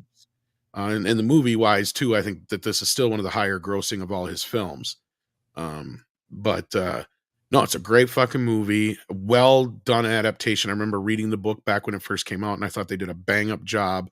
In fact, I think the movie is a little bit better than the book in the respect that fucking book does stick with you even worse than the movie. Like it is it's one of those movies where you watch it or you read the story and it gives you one of those eerie, dark feelings about it. Cause there's a push and pull with this story, right? Because if you're anybody who's ever lost a pet or a family member, you know that this is, and it's a monkey paw story at the end of the day. And you really have that idea of, like you ask yourself, well, could I do that for somebody that I love? And could I accept the fact that they're obviously not going to be who I think they are when they come back? Would they have wanted this? Would they have wanted this? That's another question. Have you ever seen this one, Rook? I've only seen it referenced through South Park. Where they try to bring Butters back. With Judd, yeah. Sometimes Dead's better. Back the milk pasteurized. I mean, that's the thing is you talk about the cast in this movie. You got little Miko Hughes. I mean, this kid couldn't even barely talk. And they talk about how he was already he was like born to be an actor. He would hit his marks, he would do his lines and do whatever, It's amazing. And the kid puts on a fucking performance. No fair. Oh God, does that not get now you I gotta every pray with fucking mommy. Daddy. Yeah, daddy. Oh, fucking creepy. Yes. But as a parent, especially, I mean, that got me before I was a parent, but now as a parent, I mean, it's one of those movies that really sticks with you, right to your bones, It is. And it gets it, man. Yeah, it's just crazy. It's an insane movie. It's a good movie. It's like you said, how far will you go? And it's like, even when you get to the point in the movie where he's like, you think he's finally done, he does it again. And it's just like, this time I'll make it work. It's crazy. It's insane. Yeah. Yeah. But the 4K does look good. I do enjoy that movie very, very well. You're right. The book is a little more darker and sticks with you a little more than the movie does. But that movie, it's a solid movie to this day. I think it still holds up. Yeah. Yeah. We'll talk a little bit more about it. Of course, we talked about the cast a little bit, but not much. Like, also you got, of course, Fred Gwynn, who's like his next only other signature performance, probably besides, the Munsters. And of course, he was in Car 54, but I mean, that was true. Yeah. But and then you got Denise Crosby. Time when she decided that she was gonna fucking leave Star Trek to make it. This is probably her biggest and only successful film, if you think about it. No, I can recommend it. Great film, very well done, directed by a woman. Most people don't realize that. Stephen King got to handpick the director. He was a big part of this production. A female woman, that's right. A female. And she also did the sequel too, if I remember. She came back for the second one. But I haven't seen the second one in years. That one I just remember being really weird. But yeah, the first Pet Sematary movie is a solid movie. It's got this great. You're right. Really she did. Yeah, I thought so. I thought she came back. It's got this great little it sets it up. You see this family. You keep waiting. Because it does take a minute for certain things to get in. Because they move in. You got Jed over there telling them these stories and stuff, and it kind of takes a beat. It's first because you really get to know this family. But it does a good job of kind of setting everything up and letting you know where you're at, the logistics of it all. it's because when that moment happens with the truck, because you know these people, you know this family, you've got to know what they're going through, and then boom, that happens, and it's like, what the fuck, you know?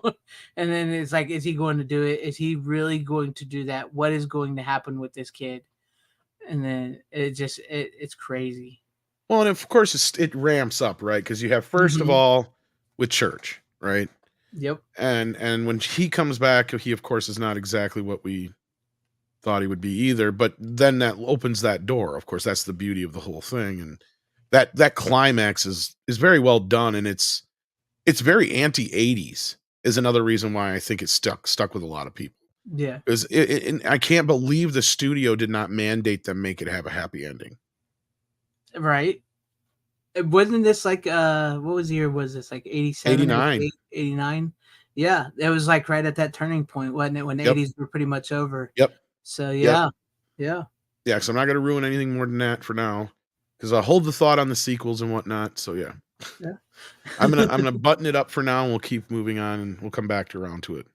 All right.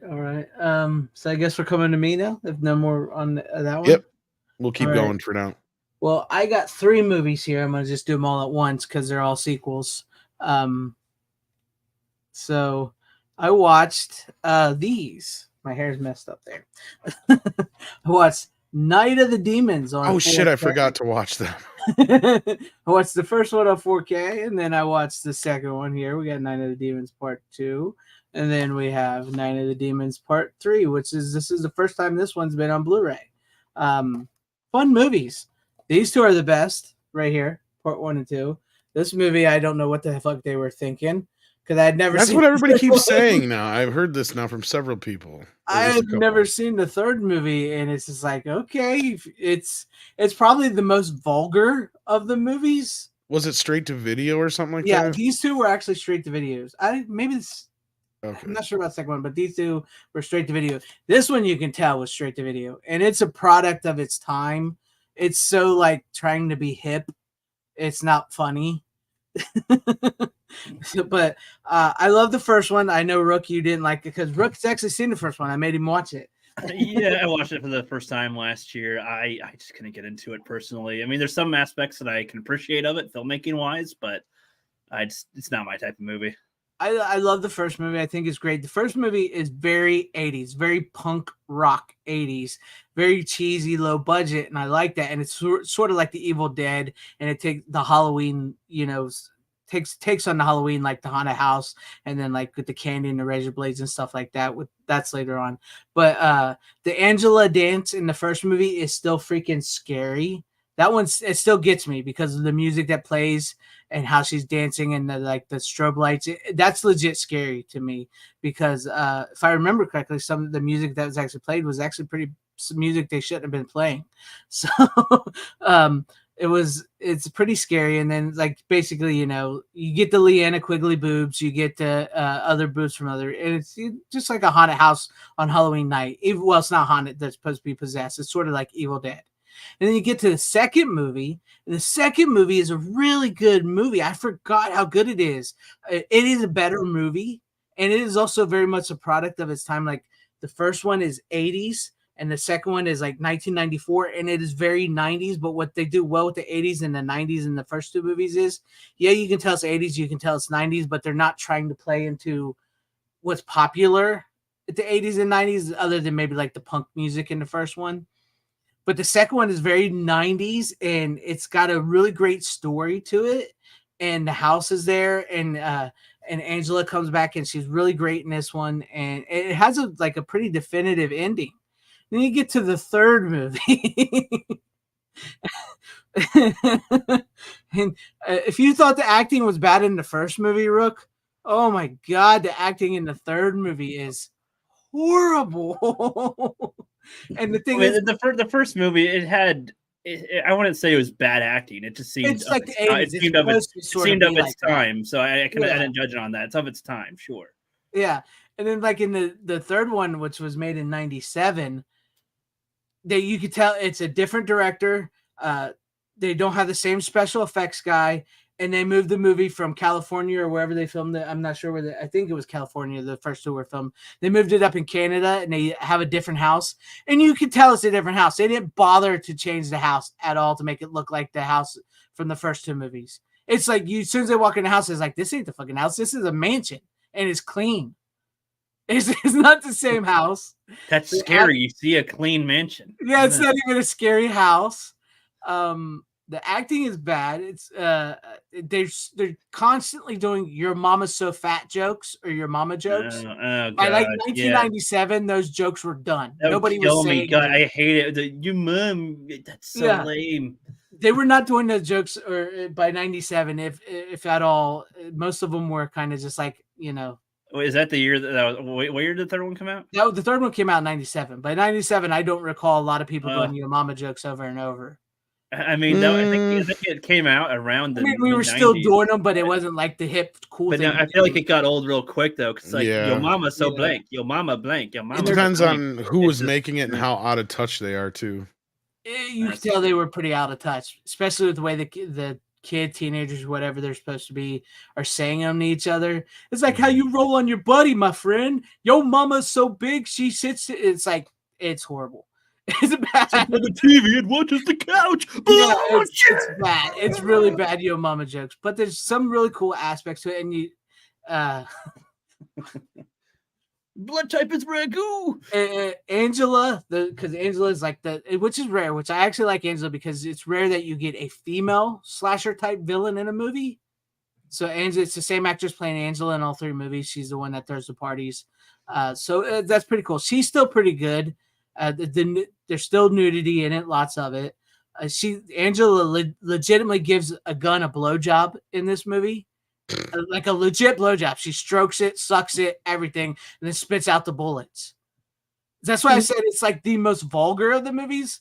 Like, yeah, in the first two movies, you got a bunch of tits and some bush and stuff. Yeah, you get that and stuff, but it's not done like in a vulgar way. It's done in like a way like the horny uncle got his hands on this one to make. Yeah, this movie is like.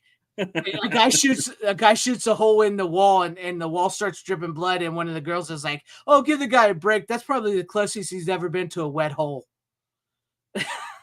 I'm like, yeah, okay. I guess I understood what they mean. Yeah, I mean, it's like they keep like slipping in these nasty jokes with yo mama jokes. These like AI jokes, like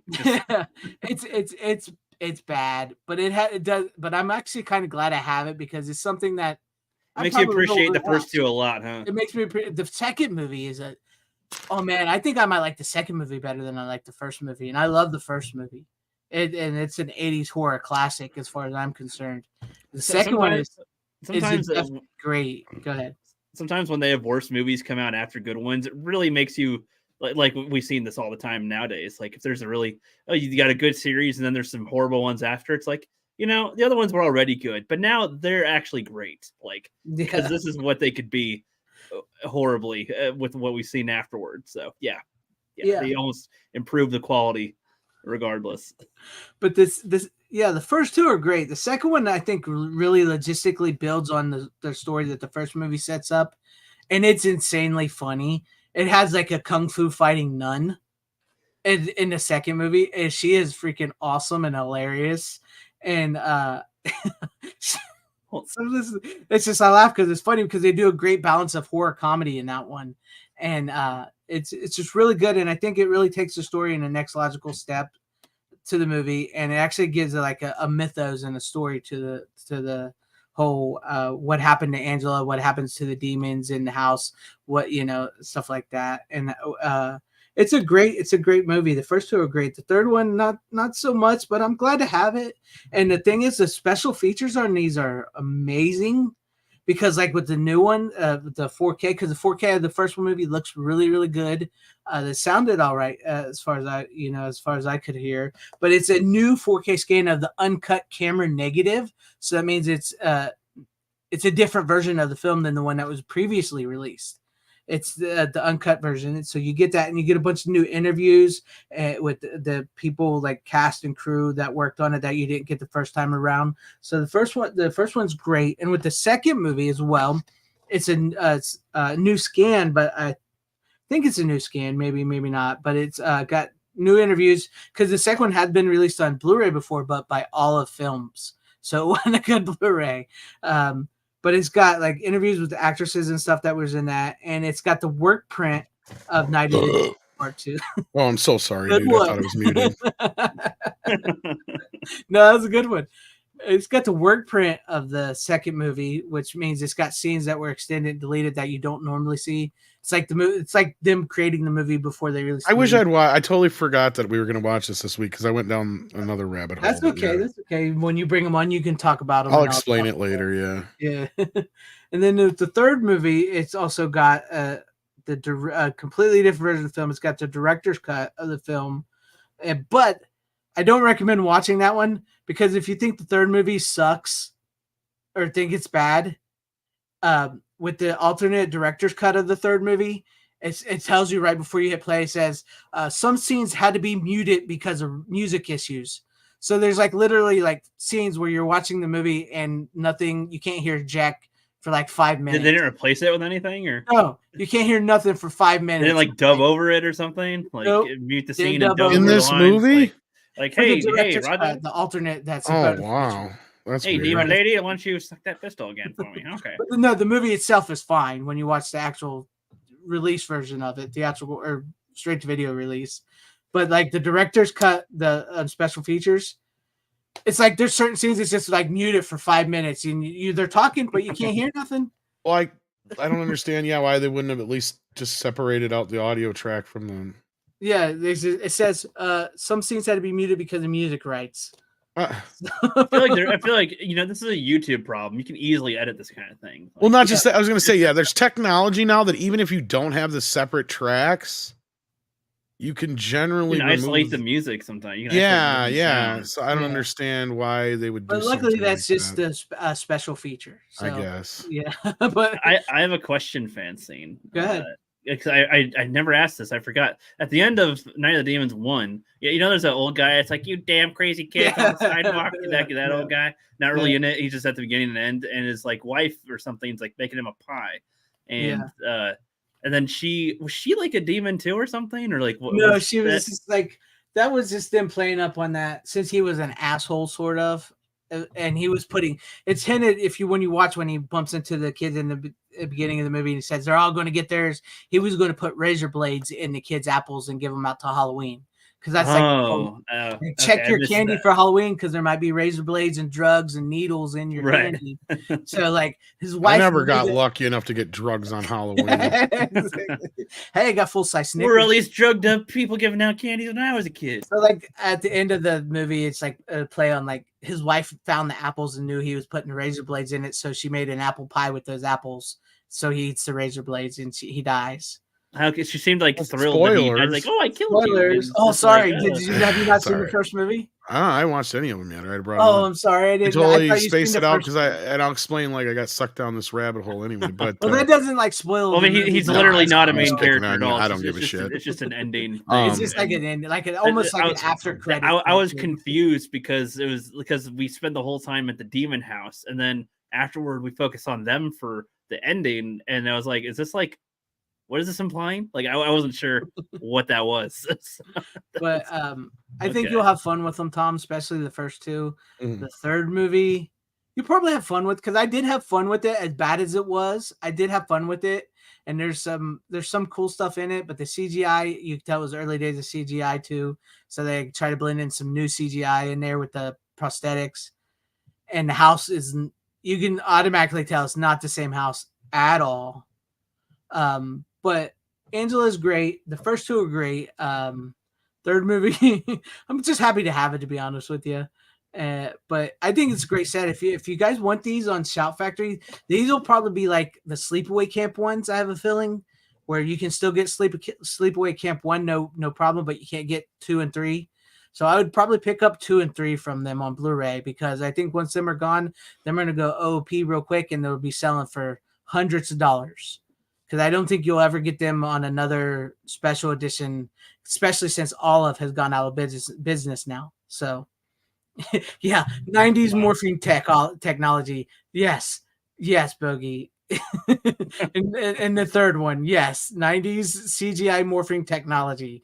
Like Just Power Rangers morphine, or what are you no, talking no, about? like that, like they would like take things like in shape shift, sort of. Oh, shape shifting. I got Yeah, you. like this is what they called morphing, like sort of. Yeah, But translate. yeah, I got you. they're great movies, great sets. The Blu-rays of the 2 and 3 look great. The 4K looks great. Amazing special features. Much like Tom mentioned earlier, I can't watch all of them, but I did watch some of them, and I was wanting to bring it up too because you guys was talking about censorship earlier. Talk to an actress in the second movie who plays the final girl, and she shows her boobs in the second movie, and that's typically something that doesn't happen with the final girl. They don't get naked. They're the good girl virgin. Yeah, whatever, right? And she's still a really good girl, and she talks about how she got nude in that. She was talking about how, in which I put this in my video I did today that I released today. So if you haven't watched that, check it out. But she talks about how everybody was doing nude scenes in the 90s, and she had no problem with it. But a lot of people have problems with it nowadays, and she doesn't understand. You can. We want to see more blood, gore, and killing, but titties. Yeah. No.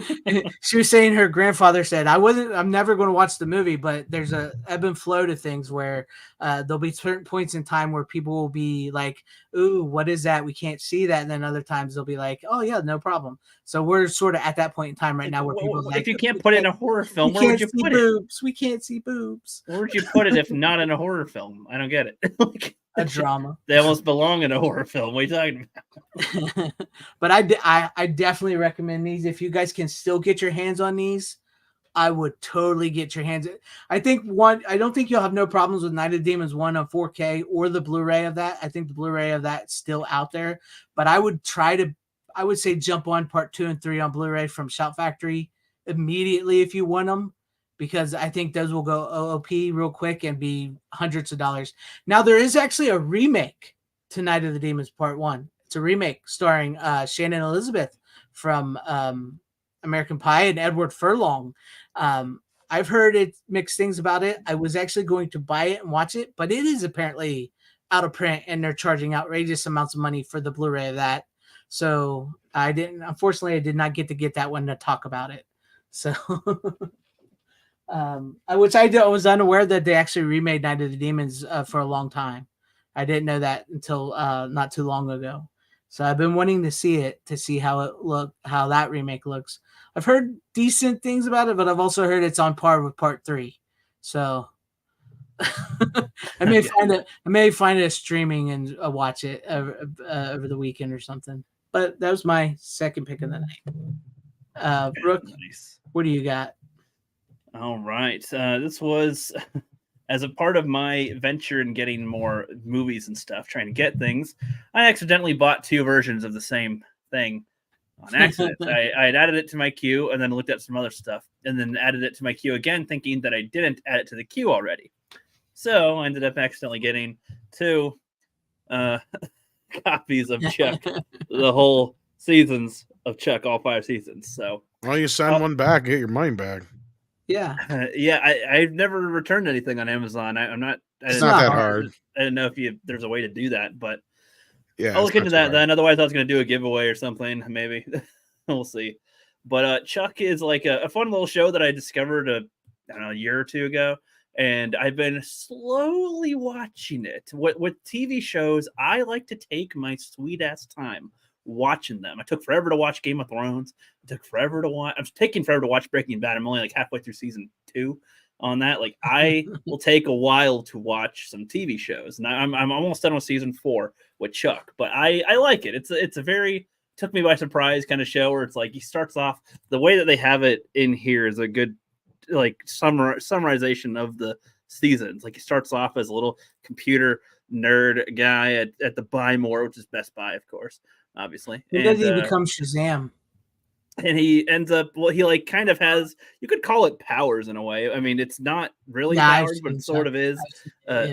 It's sort of, it's called the intersect, and it gives him it's information that gets shoved in his head. He's like, he can retain what's there, but he can't just summon it at will for a while. There's different stuff that happens throughout the show that I think is pretty good. There's some episodes that I think are clunkier and kind of annoying that, like, if somebody that likes the show could like make like a super edit or something where they cut out a lot of the fluff. There's a couple of characters that they cut to that are so pointless, like Jeff and Lester in the show. Like those characters are so fucking annoying. They're literally the Bulk and Skull kind of characters in it, and a lot of people love Bulk and Skull from Power Rangers, I know, but honestly, you don't need to fucking see them. Really, you don't. Like maybe a few seconds, but they're not. There's no point in them being in there other than to, I don't know, make a kid go, oh, there's something spilled on his head. Like that's what those guys are pretty much. But they're like the pervs essentially. If they weren't in the show, I think the show would be more funny. And if they're shorter, because they're all like 50 minutes, I think, or 50 minutes. These were when they had like 22 episodes per season as well. I think FanZcene and I talked about it. It would have been a much better show if it was like a solid 12 episodes a season, maybe cut out a lot of the extra stuff that happens throughout them, but it's worth watching, I think. But yeah, I bought two fucking copies. I'm like, what? Oh no, it's 50. Welcome to the club, my friend. That's what I told him. I'm just like, you are now officially a collector, where you have bought so much shit that you either accidentally buy an extra one or buy something you already have. Yeah, that happened to me there. I was like, it said I haven't purchased it before, but it only would say that if I did the purchase and then did it again, but it's at the same time, so it didn't have the in the history. You probably had two, is what it was. Sometimes I'll do that too and not realize I clicked on it or hit twice or whatever, and you'll end up with two of them and weren't paying attention. Yeah. Well, sometimes when it said like my orders and it says which ones are on the way, sometimes I've had it where they say that an item is on there twice, but then it isn't. It just happens once. So I thought it was just like a glitch in the system or something. Nope, it's in the Matrix. Got two on accident. So I might do like a giveaway one of these days or return it. Like it's super easy to return it, man. Because this one's still like completely in it. Just don't wait too long because you only get like 30 days to return them. Yeah, right. Yeah, I assume they have. I've done it. But it's real easy. You go onto the website, you go into the order, like you click right on the order thing, and it'll give you like options of like something's wrong or whatever, and you can just say like either pick something that's not like bullshit because. Like otherwise they might make you pay for you can't say I accidentally bought two when I meant to buy one. Well, they'll say bought by mistake like that. They might make you pay fucking to ship it back. Actually, they make you pay a fee to ship it back now. For just about everything, but certain things. Oh yeah, they'll refund your money. Well, are you an Amazon Prime member? You don't have to on certain things as long as you're an Amazon Prime member. You should be able to go in there and print out the label if you have a UPS store nearby. You can get the code thing on your phone and take it right to the UPS store. They scan it, slap the label on it. They take care of the whole damn thing. Okay. All you got to do is put it in a box, basically. Yeah. Or an envelope. I don't have a I don't know. I could probably find a UPS store. Just go on your Google. Regular mail place. You either have like a drop off or a store nearby somewhere. Yeah. Yeah, I'm sure. I think there is probably a mega store in my state anyway, or city or something. But so that one, I don't have much else to say about that one. I know that we're going to move on. This one is really short. I'm going to do a quickie because I don't know. Both yours now. A quickie. That's a VHS. Because it's VHS. What is this? I don't have much to say about it other than it's called Jumping Ship. It's got the Lawrence Bros. I'm so curious who's ever seen this before. I've never seen. I think I vaguely remember when it came out. It's one of those directed TV Disney movies that. I'm surprised I even have a VHS of it. I don't know when the hell I got this or if somebody gave it to me, maybe. And because it's on VHS, I was like, oh, sweet. Nice. I'll have to get the whole VHS player out, maybe, for it. But, it was a fun little movie from what I remember nostalgically with it. Because it's like, he's a rich bro and his country little bro. And then there's another movie before it, I think, where he's hanging out on the farm, essentially, with them. Rich guy fish out of water sort of thing. And then this one, they like get caught up. Their money gets stolen by some pirates or something. And then they get stranded on an island for a while and they got to survive for a bit. And then they like kill the pirates, but they don't show them die. Sort of a thing I think happens in it. Like they shove them, they throw them down a cave cave hole. I don't know how else to say it. But that is a VHS physical media that I have. The Rookster. I'm a VHS man, so I appreciate the VHS. Well, Rook. And I feel disappointed because we didn't have like the biggest VHS collection of movies back in the day, but we did have maybe 50 movies on VHS. And there was just one year where we just kind of decided with a lot of things like, well, when was the last time we used or watched whatever? So let's put them in a garage sale, and got rid of pretty much all the VHS that we had. Yeah. And so this is like one of the only VHS in my house now. And it's like, I don't really want to buy VHS because I don't know. It's not that you know. Yeah, that's you got so much money. Niche, That's so much more of a niche thing than actual physical media collecting. Trust me. Yeah, that's like me and some other people. That's us. It's like storage wise. I mean, honestly, the sleeve thing where it drops off the bottom makes me nervous that I'm just gonna always drop it out of the freaking case. I get it, but I don't get it. Back when they were big, and we had these like plastic things that would go over. We had the bigger ones. The white. Yeah, like but we had these cases that would go over the cardboard and the thing and hold it. Movie. Then you had to squeeze the little plastic at the bottom for the tape to fall out.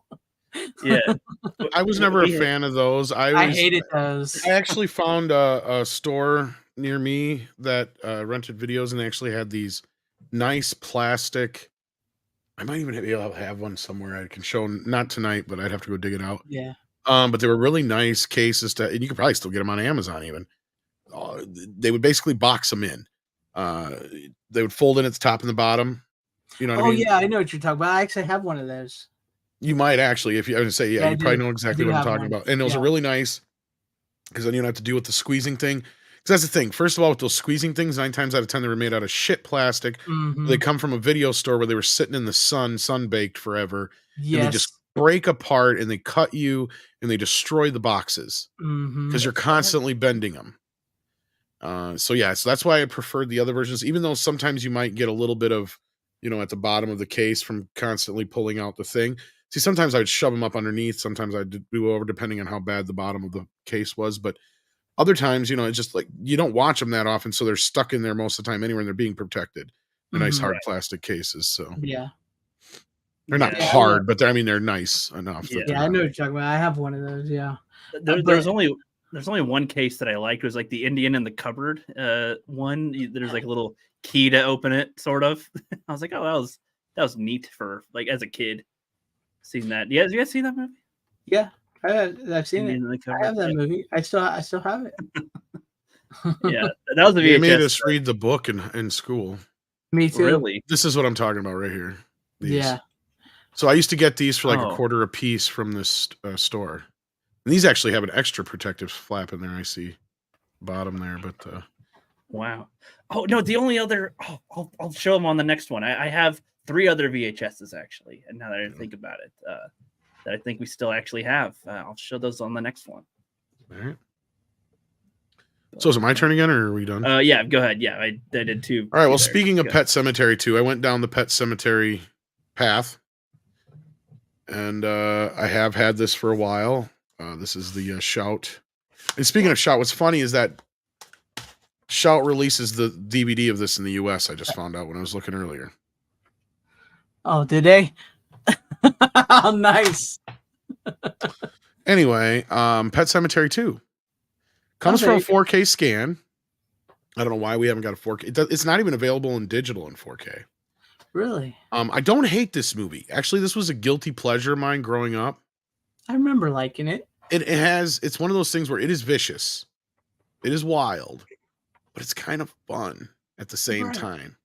It has moments in it that are really kind of fun, but I'm not going to sit there and deny that it is a bad movie. It is. and it is definitely worse than the first film by far. It is a very cheesy, bad 90s horror film, and a lot of the stuff in it doesn't really make sense, but goddamn if it isn't fun, and it ain't got some fun performances, especially from Clancy Brown. Yeah. Mashed potatoes. But yeah, no, I mean, if you're especially somebody who's been like, this one is not for the faint of heart. This is not a movie that's going to connect with you like the first film did. If anything, it's going to repulse you in a lot of ways, especially if you're somebody who is very sensitive to like animal cruelty and violence. There's a lot more of that in this movie. Yeah, they took the whole cat animal thing and just like, amped it up Ran in with that it. one. Yeah. Yeah. Like there's a lot of mutilation, but there's also some really cool kills in this movie. Specifically the Clancy Brown when he beats up the bully, the kid from Big, who played Tom Yeah. Hanks' friend in Big, Yeah. with the tire on the motorcycle. I was just fucking with you. And I love how when Clancy Brown comes back, he's not so much of an asshole. That always made me laugh. It's like he was a complete cocksucker before he went in the ground. He comes out, he's actually kind of tolerable. Well, they did say you'll come back different, not the way you were. And outside of him killing, he's actually not a bad guy now. He's a pretty cool dude. He's got a sense of humor, Oh, I have not seen part 2 in ages. The only ages. Kind of it goes down, but I mean, it kind of follows that same rabbit hole the first movie does. Pun intended, I guess. Rabbit thing, But like, just the idea of at the end that your hero of the film goes down that dark path, and this one does have a happier-ish ending, but the one main character's kind of turn, Edward Furlong's turn in the last few minutes of the movie both ways is really kind of twisted, but it's coming from a mile away because it's from the very start of the film. But yeah, no, this is one of the most predictable but yet fun, unnecessary sequels of all time. They had to try something back in the day to get the video store market, sequels to big movies. What do we got? Well, it went in the theaters. I don't know how it did the box office, but I remember doing okay. I'll look and see. Let me see here. I mean, I know it's not very well received with people. No. But this was also, you got to remember, this was Edward Furlong's first movie after like Terminator 2 and shit. His first big movie after that and all that business. So, yeah, and he didn't do much from there.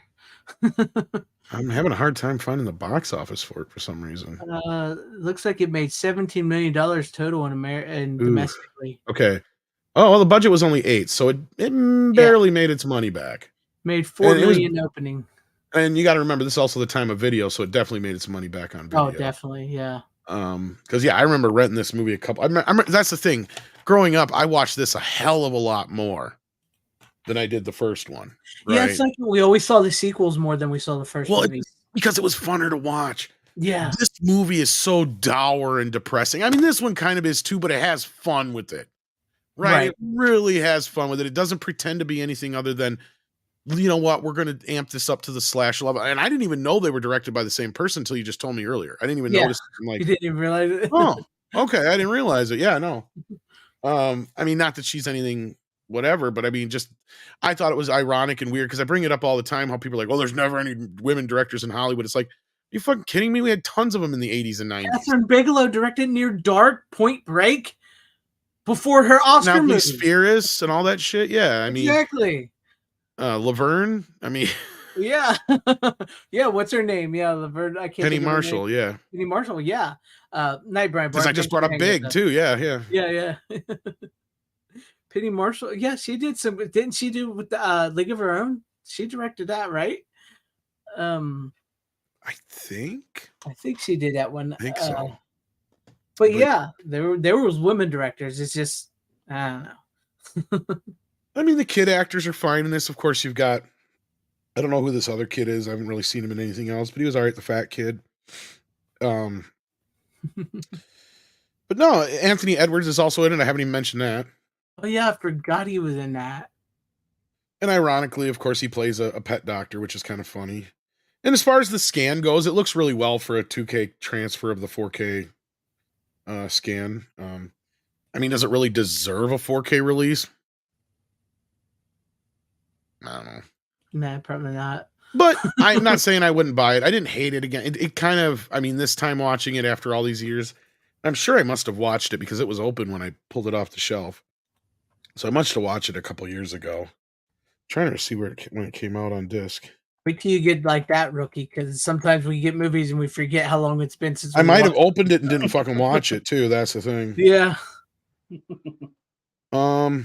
It doesn't have a date on here, but considering it's from a 2K master, I got to say it's at least 2016 or later. So yeah, I'm assuming they did the 4K master of that at the same time they did the first one. Considering on the disc of the first one, she says she oversaw the scan of this. She probably oversaw both of them at the same time, I imagine. Yeah, she probably did both of them. That's probably why they scanned the second one in 4K, but we never got it yet. Yeah, it will probably next year or something. Or maybe that will be... Here's my prediction. That might be one of the movies that's the surprise movie in that Paramount box set. And if they make that exclusive to that box set, I'm going to be so pissed. No, I wouldn't blame you. But I have a feeling that's not it. That's my second guess for what it is. Okay. Because notice how Pet Sematary is very kind of like a big part of that box set. Mm-hmm. Because it comes with the Pet Sematary Fangoria magazine and all that shit. Yeah. So you might get the 4K part too. Honestly, though, now that you told me that the same director and all that shit, I think the chances of that just went up, and I'm not so sure about my other. Your other. We'll get to that on my next pick. All right. Well, you got an extra because this will be my last one. Oh, okay. Well, I can do that now. Then, how many more do you have, Rook? No, that I shoved the jumping ship into the last one to. Well, that's it. So you're done. Okay, I'll do it like this then. Yep. How about this? All right. I also watched the fucking remake. No, I've never seen it. I hadn't either. Now, this is what got me down this fucking path in the first place, and why I didn't watch Demons instead, or Night of the Demons. That's good. Is because Six, my head mod, producer, assistant, whatever you want to call her, all those three things wrapped into one. Yep. She and friend, of course. She messaged me on Friday night. Yeah, shout out to Six. I don't know if she's listening or not, but I think she's working tonight. But she messaged me. She's like, "Have you watched the new Pet Sematary yet?" For those who don't know, there's a new Pet Sematary out there. It's a prequel to this called Bloodlines. And I say that loosely because I'll get into this is the thing. This movie fucking sucks. Do not waste your fucking time on it. It's fucking horrible. It is one of the worst remakes I've ever seen in my fucking life. They changed things for no goddamn good reason. The end of the movie is fucking stupid. Now we're rated R. You could go ahead and spoil this whole movie because I have no interest in seeing this. It's almost exactly the same up till the point where and they give it away right on the fucking front. Gage doesn't die in this one. Who do you think does? The little girl. And it's so fucking stupid. Okay. And then the thing is that okay. Get it, Tom. They all end up in the Pet Sematary except for Gage. So the end of the movie is them coming up to Gage and you knowing they're all going to probably fucking tear Gage apart. It is just one of the most disgusting, stupid fucking twists in the movie. It's dumb. Why didn't you just kill Gage to begin with? That's kind of because she's not even. Yeah, she's not even really that scary as her version of it compared to Gage. It's almost more creepy and weird in a like not good kind of way, like Pornhub kind of way, weird shit. Once you've got like this zombified version of a daughter and the bath scene is weird and all this other shit. Because when Gage comes back, he comes back with a vengeance. There's no fucking around, right? Yeah. No, there's this whole like, he sends the folks off, Gage and the wife off for a while, and he goes and takes in the daughter. And of course, John Lithgow is the Judd character, knows what she's gonna do. So he gets her fucking, for some dumb reason, doesn't sit there and realize, oh, he's probably going to get me drunk and fucking I'm going to pass out. And fuck that stupid movie. Fuck it in its fucking face. And they changed shit for no good reason. Because we know the first movie was so fucking, it's like almost verbatim for the book. I mean, there's stuff that's left out. But I mean, what's in the movie is in the book. Right? They didn't really change anything. This, they changed shit for no good other fucking reason than just to change it. And I don't like it. And it starts out and it ends looking like a fucking Dawn of the Dead movie, not Pet Sematary. And there's this weird shit with these rituals with the kids and they wear these masks and they amp up all that shit a little bit. And it's like, why? It's like, nobody's supposed to know about this place. So in this one, like everybody fucking knows about it. So there's no reason to even have Judd in here, really. But then there's that prequel that came out. And you know what's fucked up about that prequel? It's not bad. It's better than this fucking movie. And what that prequel is, for those who've seen the original, it's the flashback scene that's in Pet Sematary that Judd tells about the boy that come back from World War II, and his dad put him in the Pet Sematary. So that the prequel is that whole that story. but it's stretched out, more characters, Judd's involved as a young man. Now that's where causes the fucking problems with this movie, because Judd knows everything about the fucking Pet Sematary, even how to kill these bastards, yet he still lets him do this shit. Hey, don't go over there, but you guys want to see something really cool? Go over there and do it. Because in the prequel, the whole fucking town knows, and as soon as, because the whole thing is that the guy who does it, David Duchovny's character plays the dad, who took his son, and now he's in Vietnam, not World War II, to update it. Yeah. Took his son and put him in the fucking Pet Sematary to bring him back to life because he got brought home in a coffin, right? Brilliant setup.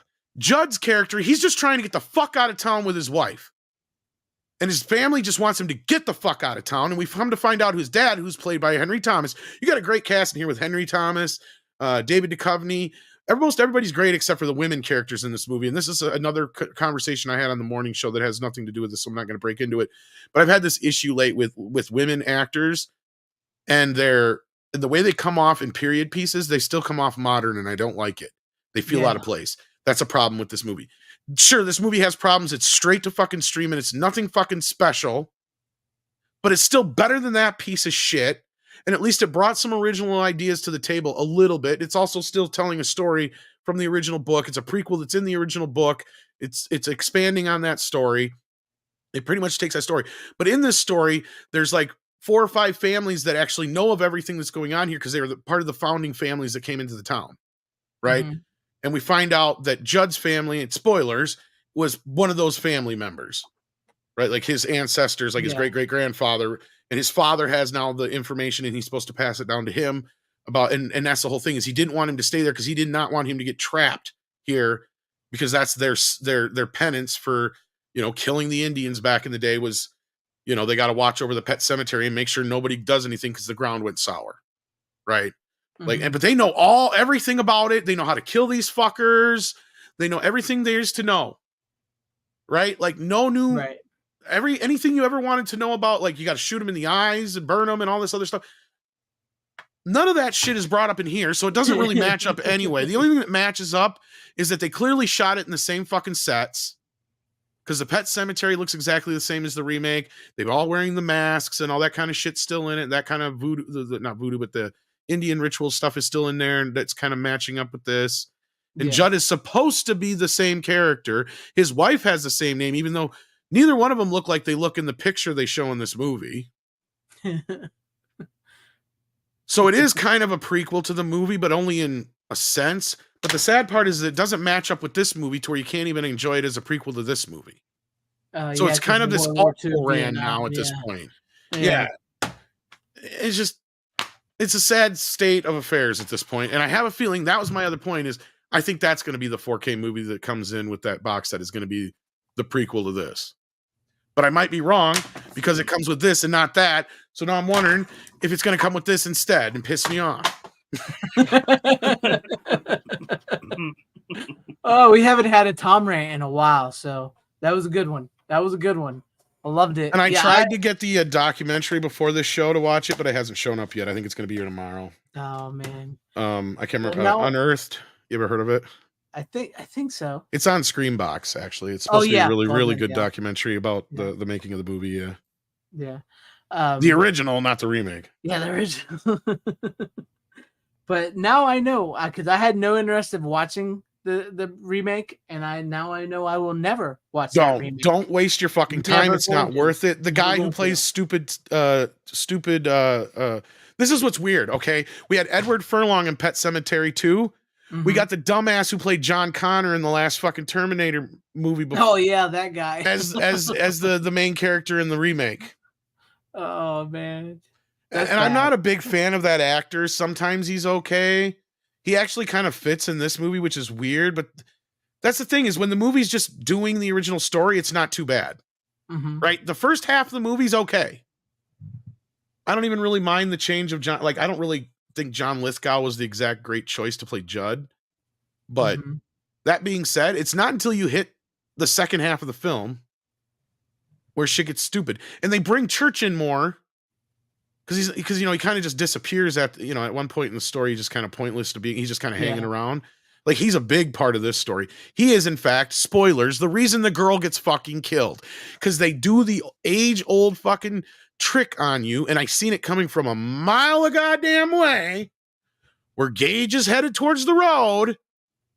Dad catches Gage, but not paying attention down the road, where Girly Poo is out in the road going to get fucking church, and she gets schmucked. Yeah, that you could, yeah. And this movie has the audacity, at least the first movie had the fucking taste to only show the shoe. Yeah. This movie shows her body laying in the fucking ditch. Sometimes less is better. I get it's a movie, but yeah, it's kind of like that. The first, that still sticks with me as like I've always remembered exactly. With that, and I knew it was coming. Right, I'd read the fucking book. But the way she did that in that movie is so visceral without showing you anything but that fucking shoe. Right. And the reaction of the father. That's all you needed. Just like screaming. Yeah, that's all you needed. You need nothing else. You knew exactly what just happened. Yeah, you don't need to see it because it's in your head. It's what you're seeing in your head is worse than what they could ever show you in the movie. I hate that fake out because you know it's coming from a mile away. Yeah. And it's so stupid because she's old enough that she should be paying a fucking half-ass attention. And that's the other thing is, it's unbelievable because why didn't she hear it? Because the semi-truck fucking jackknifes in this version, instead of it just getting hit, the fucker jackknifes to avoid hitting Gage. And that's what happens is it can't stop. It's skidding. So the fucking, it's hauling like, I don't know if it's milk or gas or whatever in tank. And the tank ends up hitting her. Is what happened. So she had more than enough time to react because she's like a quarter of a mile down a fucking road. Or not quite, but I mean long enough to where she could hear this shit, I'm sure. Hear the everybody's screaming and all this other shit. And she's just like, oh, hey, kitty. And she's like supposed to be 11 years old or something like that. I'm like, what the fuck? You're too old to be that dumb. That's why it actually works with the little kid, because little kid ain't gonna pay attention. Yeah, and it's just that snap moment in that first movie where nobody's paying attention, and everybody's like, pay attention to the baby. The whole audience is going, the baby, he's going towards the no, and we all have that fucking reaction that he, just like Judd getting, oh no, the baby, it's like, oh, that scene just still gets to me every fucking time. It's like it does. It's that scene is like rips your heart out legitimately, and then he comes back and he's so fucking evil. He's just so evil. No fair. No fair. No fair. I played with mommy. Now I want to play with you. It's so good. His little because they all do the little thing. That is just his version of it because it's so cute. Because they're trying to get him to do what they need him to do at like that young age. It's like such a good little actor at that point already. Amazing. And from that point on, he went on to be the funniest thing in Kindergarten Cop. Yeah. Boys have a penis and girls have a vagina. Now he's canceled. Yep, now he's canceled. No, I'm kidding. But that's no, seriously, that's what I always remember him from. Of course, he's also in New Nightmare as well. New Nightmare, Pet Cemetery, and Kindergarten Cop. That's like he is one of the better kid actors that never really quite got enough credit, I think. Yeah. He was always really good, really natural, always popped up in a lot of sitcoms, really good sense of comic timing for a kid his age. Mm-hmm. And that's what she said in the making of this, that he was just the consummate little actor. Already at that age, he knew exactly what he was doing. You could get him to do just about anything. He's never a problem, as opposed to the girls. Because the funny thing was the studio freaked out. They wanted twins for both kids. And they got twins for the girls, believe it or not. And she said, I come to learn which one was better with the actual acting scenes and which one was better doing the actions. But with Gage, she said he was just like born to act. And you just tell him what to do and he'd do it. Yeah, it was in him. Yeah. Yeah. And he knew the whole, like, I'm playing pretend, and it was a game, and he just got into it. They said he kind of just got it at that age already, what they were doing. It just kind of clicked with him or whatever, something that, where she said that he was just so easy to work with. And she didn't say it specifically, but she almost implied it was easier to work with him than the girls. Yeah. It's just like he was a professional actor's actor. These girls were shit. One was always bitching about her nails. Such prima donnas. One wouldn't get off the phone with her fucking agent. But And I'm just sitting here thinking, if the studio would have just gave me an extra $1 million, I could have got the fucking Olsen twins. But now I know I will probably never watch the remake at all. I can't recommend it. So I'm so glad I've never went down that route. And that you, let me tell you, I'm glad I got it on Black Friday. Like, I think I paid $10 for it or whatever. Yeah. If it wasn't for that, I'd be pissed. At the Black Friday Bundle Day. So yeah, you guys are on. Who's got one left? You got one left? Me. Greg? I got one left. But yes, I love. Oh, I ain't done yet. I love the Tom rant though. So like I said, I was feeling a little monstery this week, and I had not actually seen Dracula in quite a few years. Actually, I got my monster shirt on too. Dracula. Spiders, yes. Rats. I love it. It's such a good movie. I typically, honestly, I watch The Wolfman around this time of year because The Wolfman is my favorite. But I thought, no. I'm gonna watch Dracula this year. It's been like 3 or 4 years since I've seen Dracula. I love this movie. This is an amazing movie to this day. I don't care what anybody says. Bela Lugosi is Dracula. The way his presence is. The way he stands, the way he talks, the way he looks, he goes from being frightening to being somebody you look at and go, you know what? I could hang out with this dude. Oh shit, this dude's going to kill me. It's perfect. And Renfield is hilarious in this. His little, I love it. And his like, Master, I swear I serve only you. Such a good movie. Such great characters. I totally see why somebody wanted to base the movie Renfield on them too. You know, the way they portray him. But I also watched House of Dracula, which also comes on this set because I have the big monster set. You know, I watched this is just a Dracula set of it. But I watched the House of Dracula. I'm not a fan of John Carradine as Dracula. I don't get it. I don't know why they would use him to replace Bela Lugosi in all this so many sequels and stuff. Because Bela Lugosi only played Dracula twice. He only played him twice. Isn't he supposed to be like the son of Dracula, technically, or whatever? I technically think he is, but he's always I'm Dracula. He just introduces himself as Dracula. So yeah, Dracula died. And yeah. But they kept bringing him back later on. Yeah, there you go. You got the 4K. Well, this is Steelbook too. Yeah. Yeah. I mean, this is. You can get these now.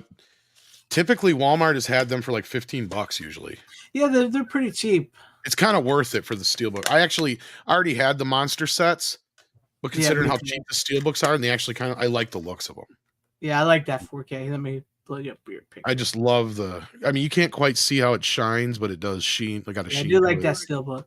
And it stands out the way it pops, and of course on the back. I like the back of that. But just on that note, because I love Dracula. I was going to get to this one sooner or later anyway. Yeah. I actually have 2 other movies. 2 of the only other times that Bella played a vampire in I'm going to watch this year. Bill Murray's apparently been Dracula before. According to the chat. Oh, nice. That's awesome. Which Dracula is like the one that people reference most for their appearances in the Bela Lugosi. I mean, Bella is probably the most copied, I would say. Yeah. But the one that's probably closest to the book is actually Nosferatu. Yeah. See the OG vampire, Nosferatu. He's OG. They wouldn't. Well, it's a German. Yeah, it's a German version of Dracula. Yeah. Go ahead. Sorry. I was going to say Bram Stoker's wife would not allow them to make the movie. Well, they just made it. They didn't realize how copyright quite worked. It didn't work. I think it was she sued him after. And sued him after the fact, and every print of it was supposed to be destroyed, but luckily some survived. Yeah. And it's technically one of the earlier versions of Dracula, and in some cases, it's the more. Up until recent years, it's kind of the more faithful depictions. Because the movie that we're talking about here that you brought in, the Bela Lugosi one, is actually a movie of the play. Mm-hmm. See, because that's another thing, Rook. It's kind of a little bit of film history you may know already, but I apologize if you do. But basically, a lot of the movies that were made in the early, like, times of the silent era and just coming into the talkies, they were based on books and stuff a lot of time, but they were actually just doing the play versions, right? So they were kind of just adapting whatever the play version was to the screen. Does that make sense? Yeah, I got you. I mean, in a way that makes sense because they perform it the way they do. It's visual, but it's like exactly, and it's already kind of structured. It's already overly dramatic, sort of, in general, and then you add the music to it. So yeah, when you watch those older movies, you can tell they're doing it like it's a theater play. You can tell, but it's done in. You can see where movies were headed by watching those. What they were headed, right? Yeah, but it's pretty good.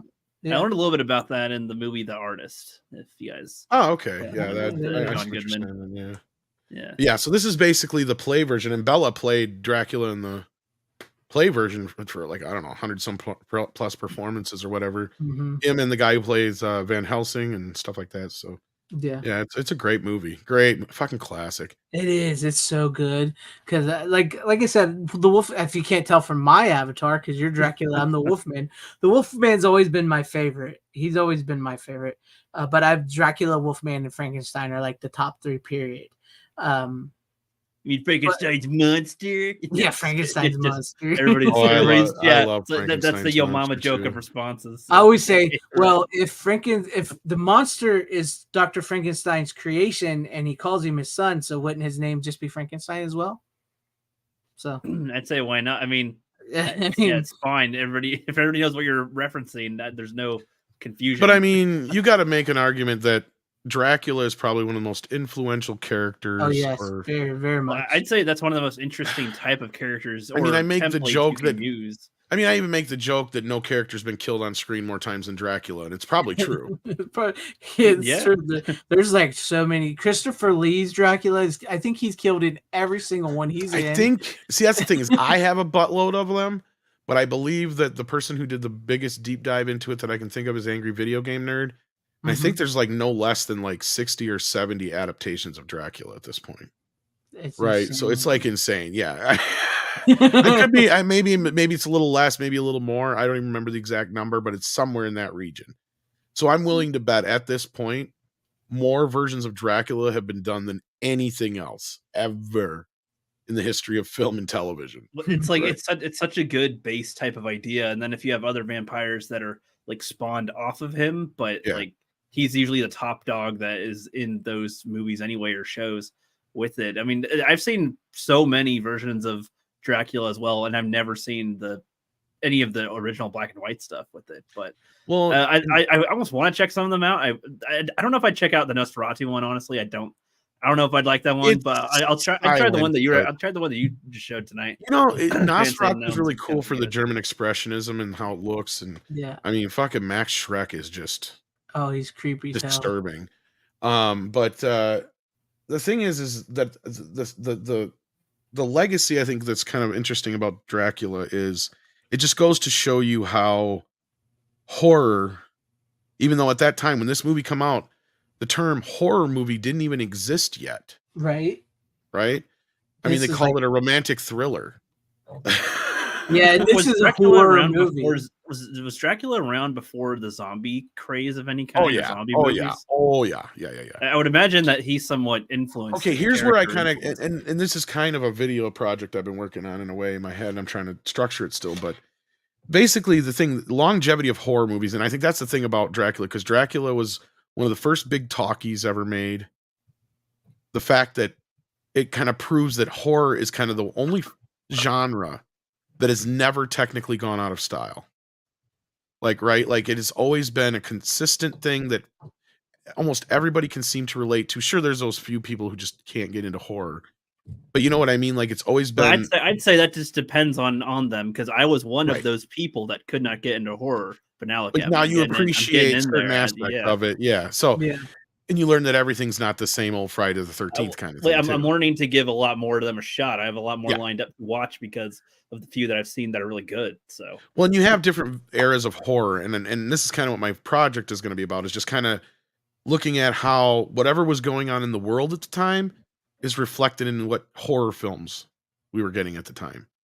And you'll notice at this time period, when we were first getting these Universal horrors, there were the very gothic Victorian era horrors. Well, this was all during the time of the Great Depression. And then you move into the, you know, the next era, which becomes more of, because once the Universal horror films kind of fall off, we get into the sci-fi alien era of the 50s, right? And some of the scare of the, so a lot of that is out of the space race and the nuclear scare, right? And then it's funny you brought up zombies, because that is the demarcation of the next phase going into the Vietnam era, which is Night of the Living Dead. Yep. And it's so reflective. You can see it in almost every decade, how it's reflected in the horror movies of what's going on in society and how it's a comment on it. And it's the one constant we have had in film forever. Like, you know, the Westerns have come and gone. Musicals have come and gone. Animated films fluctuate from time to time. Comedies have their, you know, heyday here and there, and then they go away for a while. Horror, on the other hand, is always there. Exactly. And it's always reflective of what's going on in society at the time. Yes, and this is something I've been talking about because within the horror community, it's the one form of movies that people will actually show up for, whether they're good or bad. Like that too, they have a very consistent fan base. They're very consistent. Like Wes Craven has talked about this. It's like the way horror fans will show up. They will show up for horror. Like we got Saw 10. People showed up for Saw 10. You know, you got even like the Exorcist Believer, which I might segue to where you're going to go here, Tom. People showed up for that movie. Fucking hated it, but they showed up for that movie. It was number one in the box office. There is something about horror that people absolutely love, and it's something people will continually go and see. Because like Tom said, throughout history, you can see where, you know, what it's saying about society and stuff, and people will continue to go. The Westerns are gone. The superhero movies are starting to die out. The sci-fi movies had their big era in the 50s, which also could they ebb and flow in what's good. Sci-fi is very reflective of horror as well. Exactly. Like, those two are really kind of in tandem with how they work. They're very hand in hand. Yes. Yes. Like, but you can also see where there's times where they've done the wrong thing, right? Mm-hmm. Even though Joey brings up Eddie Murphy, well, you know, he was in Vampire in Brooklyn, Wes Craven film. That was an era where vampires were falling out. We were falling out of our love of vampires again. See, that's the other thing. Everything has its cyclical nature, especially the few mainstays, and that's vampires, like monsters. Sometimes things have to go away sometimes for you to want it back. Like, and you got to remember that. Like you had that era where we're coming out of the 80s where it was a very vampire heavy era. So a lot of the stuff in the 90s that was vampire related post Bram Stoker's Dracula, which is kind of like that penultimate peak of it, fell off like a rock. But then what happened? About 2 decades later, you started getting True Blood, Twilight, things that kind of reinvigorated the vampires again. There's shows where the main focus is not vampires, but there are vampire characters. Often. That too, Buffy the Vampire Slayer, for instance. See, Buffy's kind of weird. It straddled both eras. The movie came out at the end of the vampire craze era of the 80s into the 90s, but the show started late 90s, and it kind of kicked off, you're right, Rook, the kind of resurgence of vampire stuff. Especially when they tried to turn it, and you notice it'll be reflective of the era as well. Vampires shifted more teenager. I mean, sure, there was a little bit of teenage vampire stuff in the 80s with Lost Boys and stuff like that, but it really shifted more towards. It's not even like we're gonna have, like, other than True Blood, like really most of the stuff that's vampire related was aimed towards kids. Zombies have a very similar cyclical thing. Yeah, and it's like their first cycle started with Night of the Living Dead, but yeah, and they become less monstrous. Like exactly, the vampires, like even Dracula and with zombies, the same thing is happening. They were very vicious. And then by the time you get to Buffy, which I actually love Buffy, I love the movie and show, but you have Buffy falling in love with vampires because the vampires are these heroic, handsome guys. They're just misunderstood. And then by the time you get to Twilight, you're just like, I can't watch these vampires. Well, you can see the type of shift. I say Interview with a Vampire kind of. Yes, that kind of predicted that was going to be the next thing, right? Because that was the only other hit. Look at that. That is the only other vampire hit post Bram Stoker's Dracula. if you think about it. It's true. So that is kind of telegraphing where, okay, we want sexy vampires, or at least that's what the women are saying. Yeah. We want less aggressive, more sexy vampires. And that was the next thing. And the same thing with zombies. And you also have, I brought up the Cold War era where the original Body Snatchers movie came out, right? Mm-hmm. And then we get to the two decades later when we're in the Vietnam era, when the remake comes out. See, because things also cycle around in horror. They can, fit in.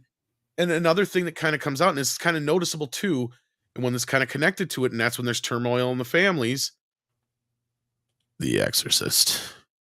And there I watched John Borman's The Exorcist 2, The Heretic. You almost have to do that when you say the title. You can't not. You can't. It's like, oh, this fucking soundtrack, man. Like, this is the best soundtrack of all the fucking movies. I don't give a shit what anybody says. Ennio Morricone's soundtrack for this is fucking brilliant. It's so brilliant that Tarantino uses it all the time. Yeah. It's in almost every one of his movies since like Kill Bill. That reminded me. I was watching this, but not to cut you off on this because you brought up Tarantino, but I was watching the special features of Night of the Demons Part 2. Quentin Tarantino told the chick that plays Amelia that Night of the Demons Part 2 is one of his favorite horror movies from the 90s. Well, what's funny is he tends to like the weird, goofy sequels, and I think that's what he kind of says about this movie too, is he has a soft spot for it. I do too. Yeah. Look, this is one of the worst horror movies / sequels ever made in the history of ever. But I fucking love it. I fucking unabashedly love it for how cheesy and bad that it is. And for the first time ever, Shout Factory has given us both versions of the movie. For those who don't know, after the movie first premiered, John Borman, it was received so badly, went back and cut out about 15 minutes of the movie and rearranged the ending a bit. And then put that out. And for years, that's the only version we had until a couple of years back when it first hit DVD for the first time. I think it was DVD. Somebody correct me if I'm wrong. On the DVD version was the first time we had the original theatrical cut back again. And since then, that was the only version we could get until now. Until now. And this is actually a couple of years old now, but this is a 2K scan, sadly. I don't know why, because it does not look good, but it's of the negative. It's not a very good 2K scan. It's okay, but I guess that's part of the problem was the movie itself, the way it was shot, is very soft looking. Mm-hmm. Because that's the thing. It doesn't have a lot of sharpness to it. It doesn't feel like I'm watching a scan off a negative, even if it was 2K or not. It feels like an inner positive scan. And I guess that's just the stock of film they used at the time and some of the filters and stuff that whoever the director of photography was. I can't find it here. Yeah, I can't see who it was. But anyway, it doesn't matter. Not a name I recognize. So if it ain't Dean Cundy, then who fucking cares? He's about the only one most people know. But yeah, I don't know if you guys have seen it or not. And you got the original I've seen it. Poster art here on the. Let me put you back up there. Whoops. On the inside there. Of course, that's the version I remember for years. And that's also the version that's on the soundtrack, which I got on record. And I got on record and CD, mind you. But it's a 2-disc set. Not a lot for special features, which is kind of sad. There's a few things. There's a audio commentary, a nice half-hour interview with Linda Blair. That was probably one of the better things. But she's kind of like at that point where she don't remember a whole lot. But a lot of it's just them guys reminding of how the script was supposedly amazing. But then by the time they got to the movie was fucking bad. Yeah. And I think because they kept changing shit, and it's John Borman's fault.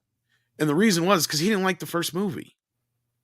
So I don't know why they even have him making this. Why'd they let him? Yeah. Because one of the first things he says is right up front, I'll tell you, I hated the fucking novel when I read it, and I'm not a fan of the film. So let's hire him to do the sequel. Why would you do that? That's some like stupid modern Hollywood stuff. But okay, on that note, I know it's fun to sit here and bash on Exorcist 2, and I'll tell you though, what I see in the movie is the potential of what it was, and this is the kind of thing I think Tarantino sees in movies sometimes, because I kind of see this as like, you could have went off this idea, because the way it's set up is it's like Regan kind of remembers things a little bit more now than she did in the end of the last movie. She's been working with these special kids and a doctor played by it's a chick who played Nurse Ratched. What's the fuck's her name? Louise Fletcher. Oh yeah. Yeah, which is weird because of how much she looks like. you don't stop to think about how much she looks and sounds like Ellen Bernstein until she's in this movie, and you're just like, why didn't they just recast her as her mother? Didn't want to come back. Because what's the problem here? Because like at this point, I could have just nobody would have noticed. Like there's two of those actors like that where you could get them completely fucking flip flopped at any given time. Even though the only difference is Ellen Bernstein has never played that much of a bitch. Nurse Ratched, you remember because of her playing the bitch. Yeah. But I bet you there's some people who are thinking it. I bet you, I guarantee you there's at least one person you know who thinks that they're both the same actress. I guarantee. Yeah. You're not wrong. You're not wrong. Because they have such the same face, the same voice, the same kind of mannerisms and such.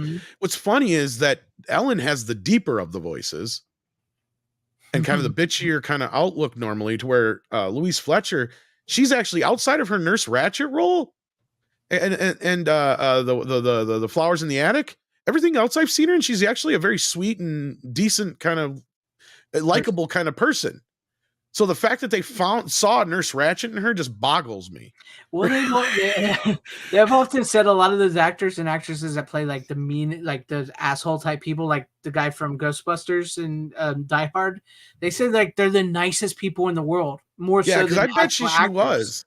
I have Yeah. a feeling because she comes off like she would be one of the most sweetest, kindest people you'd ever met. Just the way she kind of, especially the way she acts in this movie, because she's so concerned with Regan, right? And I mean, the story is kind of whatever. I like how it kind of flashes back. We get to see young Father Merrin performing his first exorcism in Africa, and that kind of ties in with this a little bit. I mean, the locust thing is kind of weird. Yeah. Yes, don't get me wrong. The ending is very fucking weird.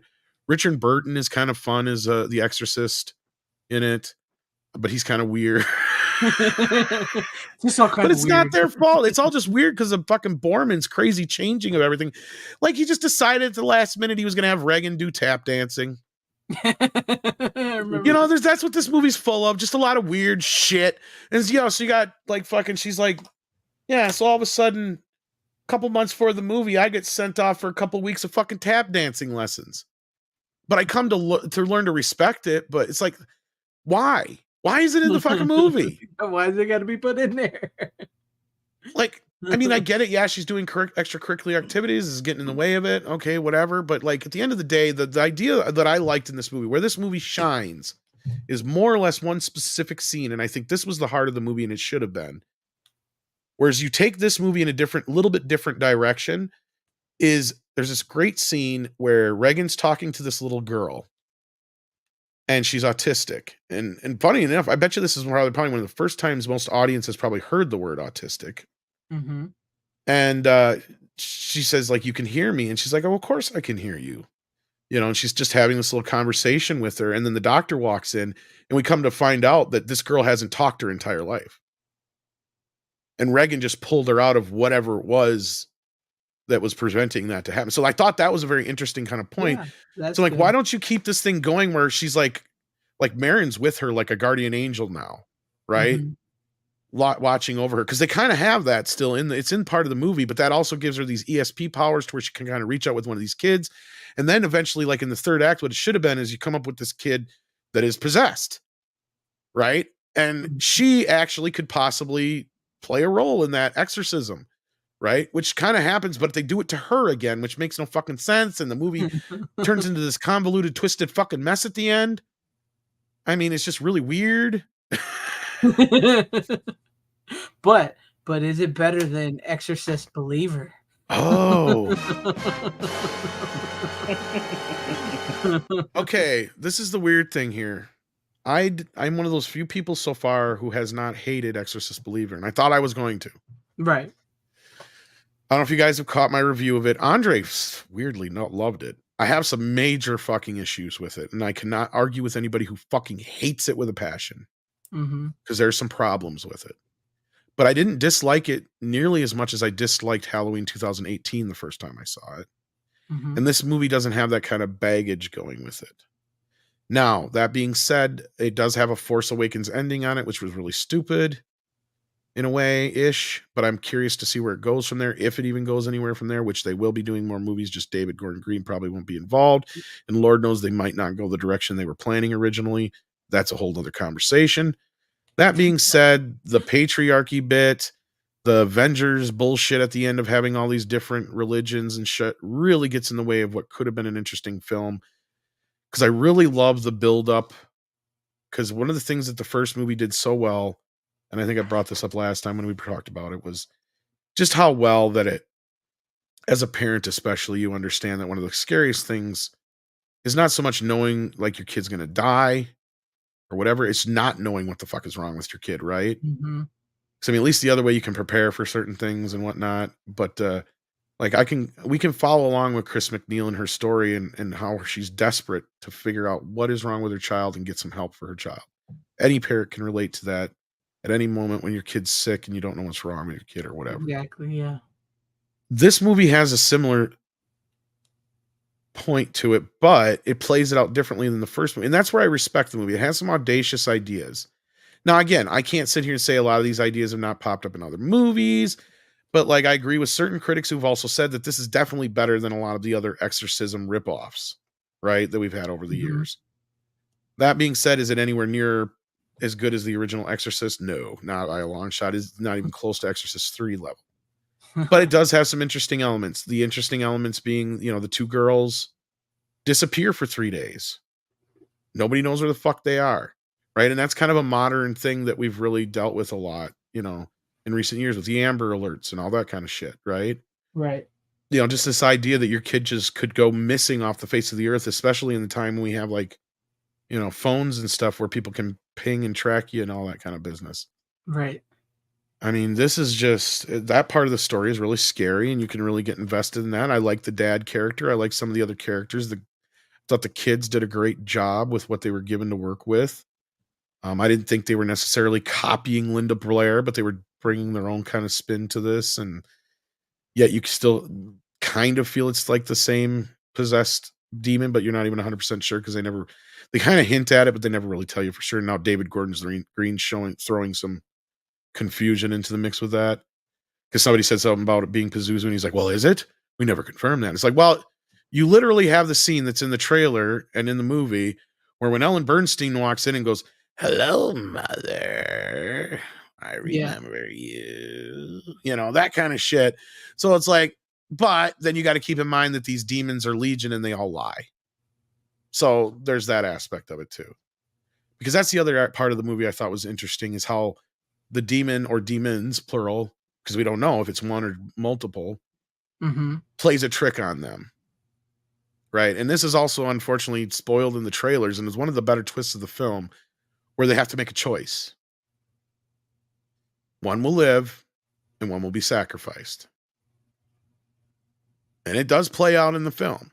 So I give them props for actually playing it out. So spoilers, one of these girls does not make it out of the movie, kids. Ooh. Now, see? I was kind of surprised they didn't find a way around it. But that's where the movie falters because you could have. And that's where bringing in these other elements, because to take you back to the beginning of the movie starts 13 years ago in Haiti where they had a earthquake, right? And you have the mother and father of the one girl in Haiti, and she's like 9 months pregnant with the kid at the time. And it starts out, they're going around Haiti. He's like a photographer, so he's doing all this picture stuff and all that kind of business. And she's out checking out the market while he's working. And she ends up going to this, like, it looks like a voodoo rich doctor kind of place. I hate using those terms, but that's what it fucking looked like. and they're supposedly blessing the child. I'm like, oh, they ain't blessing that child. I bet you they're giving it a curse. Right. Well, I'm not going to spoil it, but that could have tied in with this other character in the film that they didn't use. And that's the thing. Till you guys see the movie, I would really love to talk to you guys about it because you'll see what I'm saying. Because it would have been real simple to make the movie work. The other thing I disliked wholeheartedly about the movie was there's a bit of a, let's say, ending pregnancy kind of story going along in this through line through the movie that kind of plays out really bad, especially considering how attached these movies have always been to the Catholic religion. And that being said, it's also really shitty how it treats the Catholic religion. Yeah, that's what I was hearing. It's like they were knocking the church and all that. But it's interesting to hear this from you because everything I've heard and seen is everybody hates. Oh, I wanted to hate it. I fucking wanted to hate it. And I walked out of it going, you know what? I felt a lot. And that's kind of why I watched this after again. Because I was reminded of like, you know what? There was a good fucking movie here. What the fuck happened? Well, we know what happened with the new one. David Gordon Green fucking happened. Yeah, I think because this guy just can't get past himself. I don't understand it. How did he fuck up Halloween? That's what I'm saying. I mean, like, it's clear that David, like, I put out a thing about it. Like, it's clear that David Gordon Green is living out a horror dream. He's a horror fan and he's living out a dream. But what he's making is just so it's coming across as so disrespectful And to rookie mistakes and like really bad shit, right? Like, because that Halloween 2018 failed, in my opinion. Now, is it better than Halloween Ends? Yes. 100 times better. But that's part of the problem, right? We get Halloween Ends as an end story. It's like, how did you get to this fucking place? You wouldn't even think they're the same, related in the same No, universe, and I think you and I don't know if you agreed with me, but I was one of the few people that fucking stood up for Halloween Kills because I was like, I get what they're doing with this movie. Because everybody's like, everything that you guys are making fun of in the reviews, that's what every movie in the 80s was. Every fucking sequel in the 80s was. That's exactly what this movie is doing. I get it. Yeah. I love it. In fact, it made me love the first movie more because I hated that fucker. I really loved 2018. I really did love 2018. I thought it was good. Did I have some problems? I think you know why I hated it. Yeah, I know why you hated it because we talked about it like 2 years, last year and the year before. But just real quick for Rook, just the real rundown is I hated. Have you seen the 2018 Halloween Rookie? Not the 2018 one, no. They never fucking mind. That's okay. No, I liked the first one, and I wasn't one of the people that thought Kills was bad too, because I was like, I was in the same boat as Tom. Is like, once you realize, yeah, they're just doing the whole sequel slasher type thing. Just on a grander scale. How many times can they say evil dies tonight? It's like, well, how many times did they say shit like that in all the fucking sequels of every horror movie in the 80s? I did, but then Halloween Ends comes along and it ruins everything. It doesn't even feel like it's part of the same trilogy. I don't know what his problem was. I don't know what he was thinking. It was COVID happened for one. Yeah, COVID happened. Yeah, and he was trying to tap into that, and it's like he was fanboying out David Gordon Green and these two franchises. What I compare this to is he is the kid whose eyes are way bigger than his stomach. Mm-hmm. I think he realizes once he gets in after the first one and part of the way into the second one that he's in way over his head and that he's lost interest in this. Because that's what it feels like, right? Yeah. And in this one, he's already out the door, but I'm sure just because of how... Look, that's the sad part about this whole thing is $30 million. You brought it up early on. A $30 million opening for this movie in the U.S. is pretty good. Yeah. Pretty fucking good. As I said, horror films will turn out, even if it's the problem is they spent $400 million just for the fucking rights for this. Blumhouse and Universal did. And Blumhouse being a part of this makes this goes against everything that Blumhouse was built on. You know what's funny?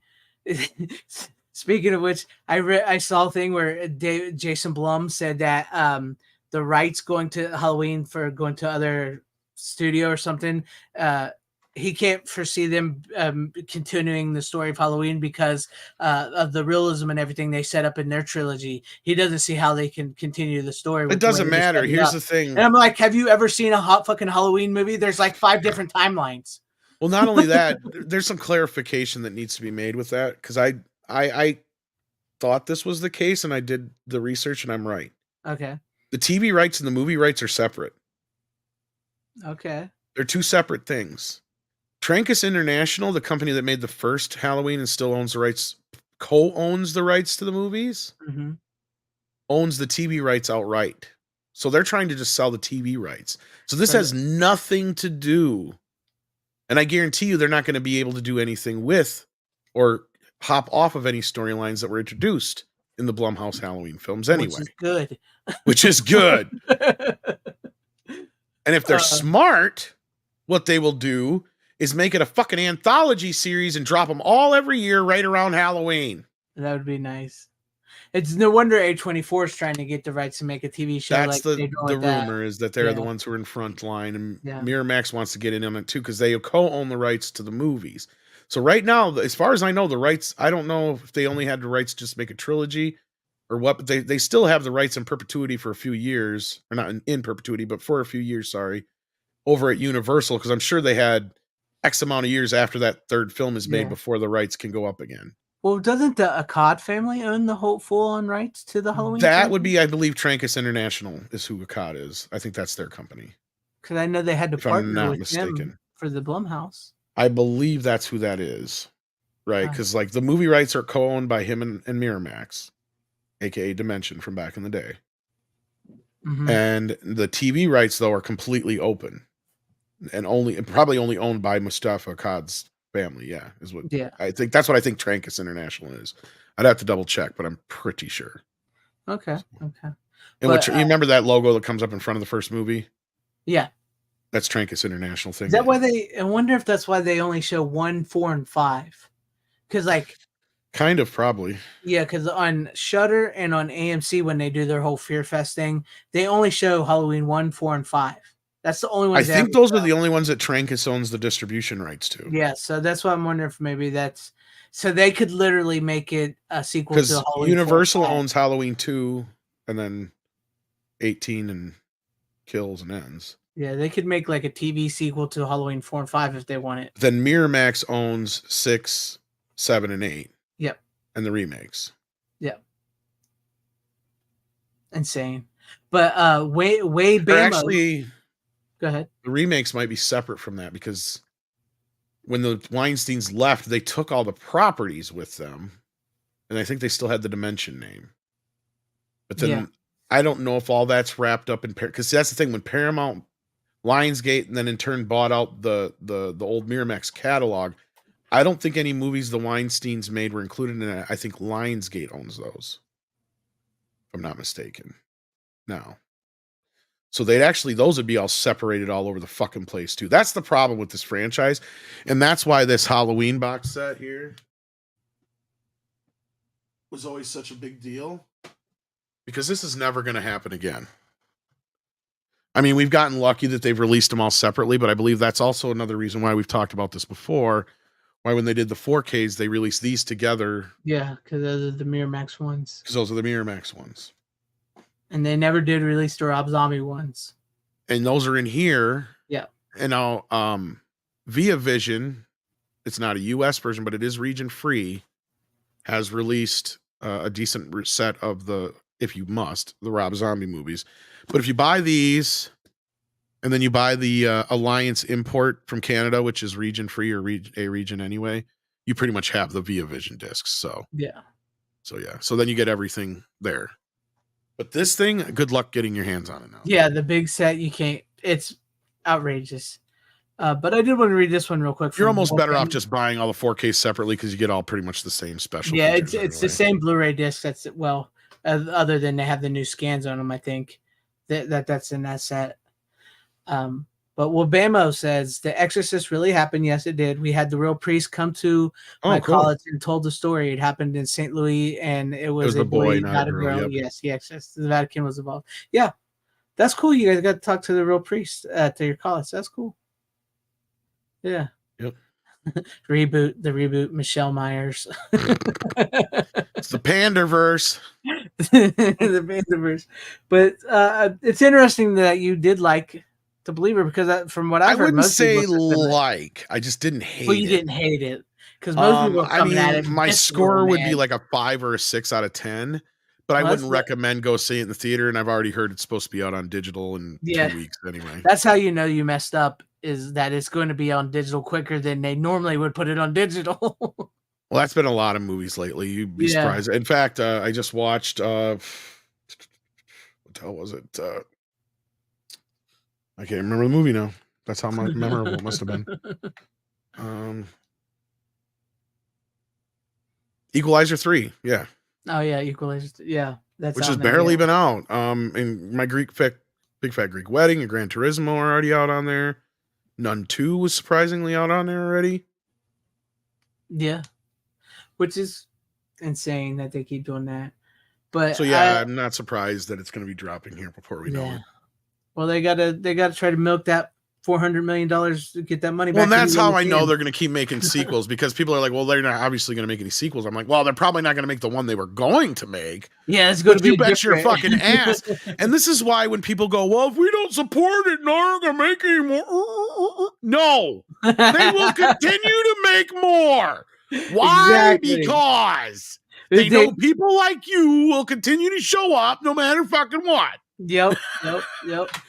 But as long as they get the message that they need to fix something, then maybe there's that hope and glimmer of a chance of a shot that things might get better. But at this point, until we get out of this woke crap, then yeah. Yeah. But no, they'll make another one. They're just going to have to go a different direction with it. I mean, and the beauty of it is, and I think Chris Gore brought this up first, so I can't take credit for it, but he's right, is that the movie leaves in a way that you could go anywhere from here. It doesn't really fucking matter. Yeah. Right? There's nothing set up in this movie that really kind of sets you up for the future. But I would like to see the final sting go somewhere, because I have a feeling that there was something there set up in that way, but I'm not going to spoil it for him, because you guys might get a kick. Like, I think that's the thing, and that's where I think the separation between guys like myself, Andre, and Chris Gore go on this whole thing as far as like where we are at the spectrum, because you got Andre, who enjoyed it quite a bit, me right in the middle, Chris Gore, who fucking hated it, Mr. H also hated it.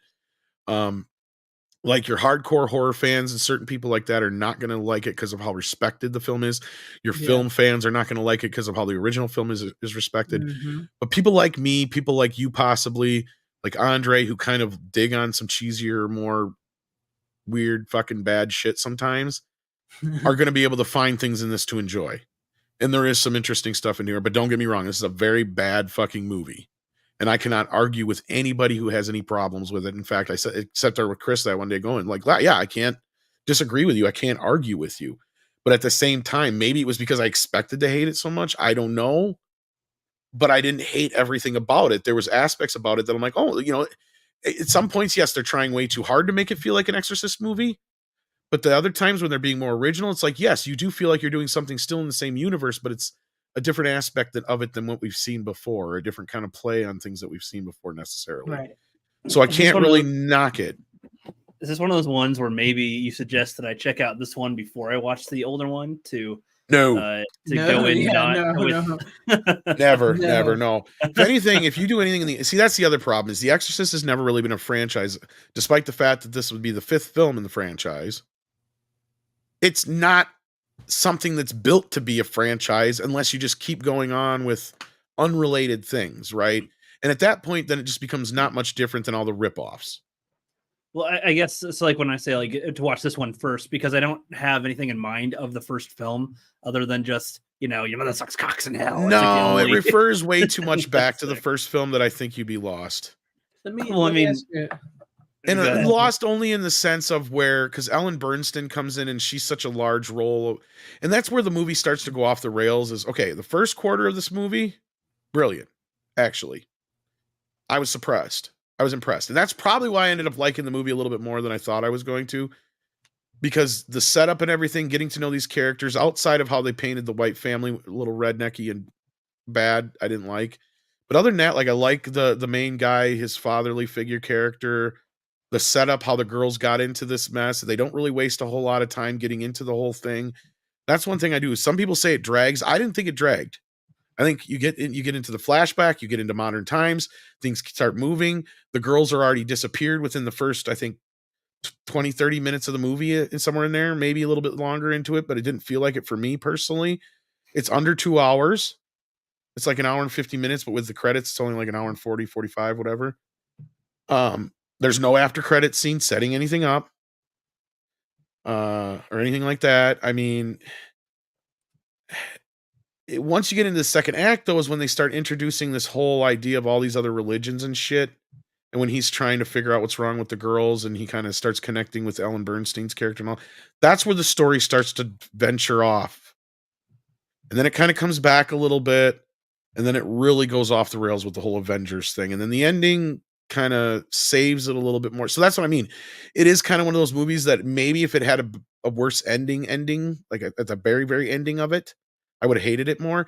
But there's just little things here and there that kept bringing me back into the movie. If that makes sense. I don't know. But there's plenty to hate in it too. I guess that's probably the most level-headed I've heard from anybody, because most people are just like ripping into it. And just I wish I could. I really, because I'm great with that. Yeah. And there is things I could rip into this movie, but unfortunately you get kicked off of YouTube for. Yeah. Because they get into the more sensitive topics. But I mean, yes, there's like one of the ones I guess I could talk about that is one of the more horrible scenes is there's a masturbation scene. Dude. And it really comes off bad. And you can clearly, they're trying to one up or do something similar to the crucifix scene. Mm-hmm. What it is they're in church and the girl can't sit still because she's being all fidgety and whatever. And then all of a sudden she's clearly kind of or sort of, but you can tell they didn't tell the actress what they're doing clearly because these are young girls playing these parts. Mm-hmm. And she's clearly playing with herself underneath her dress while she's staring at her brother and sister in church. So they're trying to one up that crucifix scene in some way. Yeah. And it comes off really bad. And you could have cut it out and it wouldn't have made a difference in the scene. And again, it's going to be a very subjective film to you because some people have liked some of the things in it and the same things that some people have liked, others have mocked. So that's where I've said I can't really like sit there and argue on this one with a lot of people on both sides of the aisle. Right. I am so down the center on a lot of this movie that it's really one of the most, and then that maybe it's its worst sin is it's just a mediocre film at best. Yeah. It's so in the middle of the road outside of when it leans into one way or the other. That's the problem. Sometimes you're leaning into the bad side of things with the whole patriarchy Avengers bullshit, but then all of a sudden it leans into a little bit more with the whole God played a trick on you business and all that kind of shit. Like there's some interesting stuff in there that really feels not only exorcism or exorcist, but it also feels kind of fresh at the same time. So, and you're not making, it never feels like it's making fun of the original movie. And to me personally, I never felt like anything felt way too cheesy as far as the Exorcist stuff as the girl's possession. I mean, right. Anything that ties with, like they clearly took the original film seriously. Yeah. You can feel that throughout the movie. They really are fans of the original film. There is still some fuck ups here and there. And there's the modern day bullshit is what gets in the way. So, I mean, I don't know if there's even ability to do a fan cut in here to recut this at all. I don't think you can because of the way the movie's structured, but there is a better film in here. This is just not it, unfortunately. Gotcha. And so in that respect, it's like Exorcist 2.